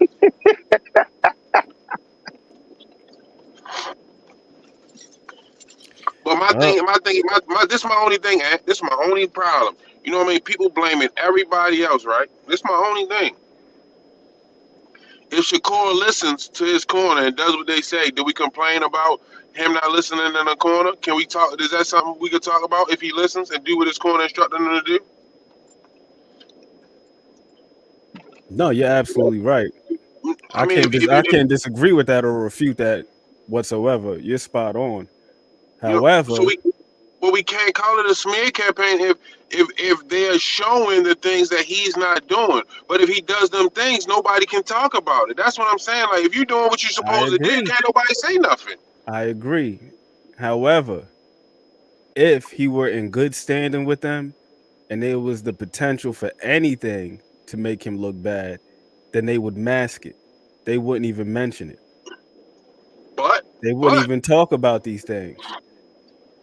but you gotta understand, and that's where it goes to understanding the business. You know what you already know what you up against. They don't want you to go nowhere. They want to hold you hostage. But if you do what you're supposed to do, you got options. Because now everybody knocking at your door. Oh man, you had a great performance. All right, you had a bad performance in Vegas, but you came back and redeemed yourself at home. You got the fans loving you. You know what I mean? You gave them what you said you was going. You delivered what you said you was going to deliver. Who going to argue? You think we would still be talking about Shakur not doing what he was supposed to do in a fight, or not doing what we was looking to see him do in a fight? I believe so, yes, because there are people who are just detractors, and it really doesn't matter what would happen. Let's say he would have went out there and he would have knocked Autumn out. People say Autumn was a bum anyway. He's C-class. He's this. He's that. So there are some people who can call it down the middle and they'll be objective, but then there are other people who are always going to have something to say. But guess what you said. They would have been talking about Autumn as a bum, not Shakur. Yeah, but by proxy, it makes him look bummish because all he did was knock out a bum. Well, he ain't do shit anyway. He was supposed to do that. That guy's trash. He still ain't fight so-and-so, so-and-so, so-and-so. He's still scared to fight so-and-so. This guy was who the hell was this guy? He looked like a damn real estate agent. Let me ask you this, man. Was the potential and setup there for Shakur to make himself look great? How she gone? It depends on who you ask. That's what I'm saying. Shit I'm gets, saying like shit gets murky, man. He did good. He did good. He won the fight. I can't dispute. I can't dispute that. Like, you know what I mean? He did what he did. He won the fight. You can't take that from him.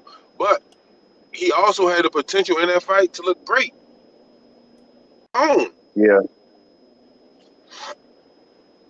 He knew what he was up against. He knew he was battling the clock against the Frank Martin and R10 performance. You know what I mean? And he was at home. That's the second time at home he's got booed that I've seen myself. They booed him at the Conceição fight for the same exact reason. He didn't get the guy out of there when he had him hurt.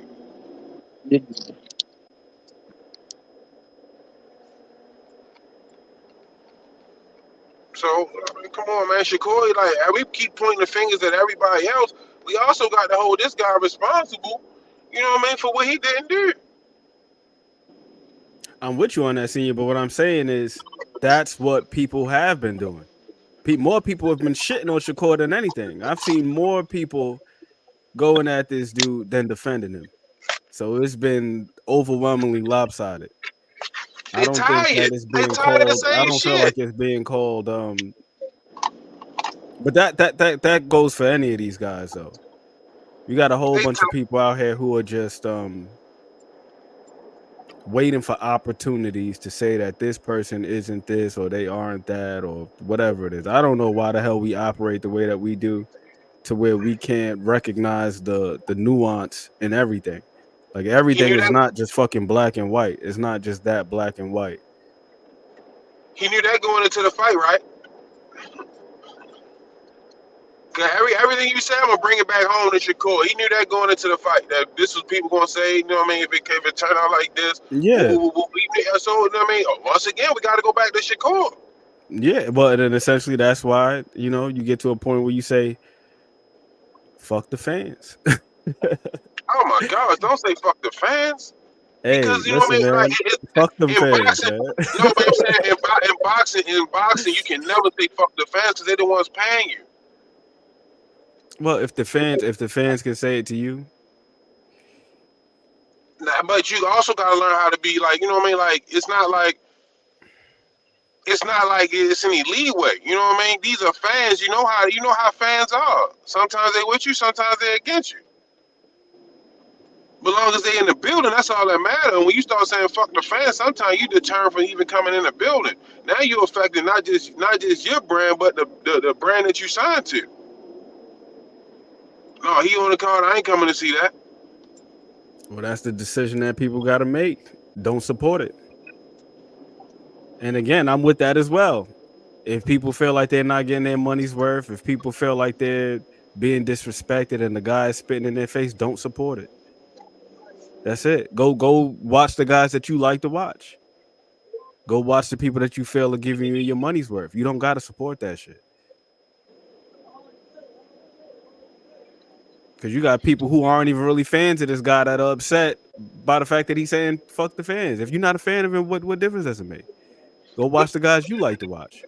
But even if I use my Fire Stick, I'm upset because I wasted my time. Yeah, but if you already knew how this guy fights, why the hell would you even put that shit on your Fire Stick in the first place? You could have been watching Bad Boys 4 instead. Like, I wouldn't even waste my time watching some shit. That's more valuable to me than spending type of money.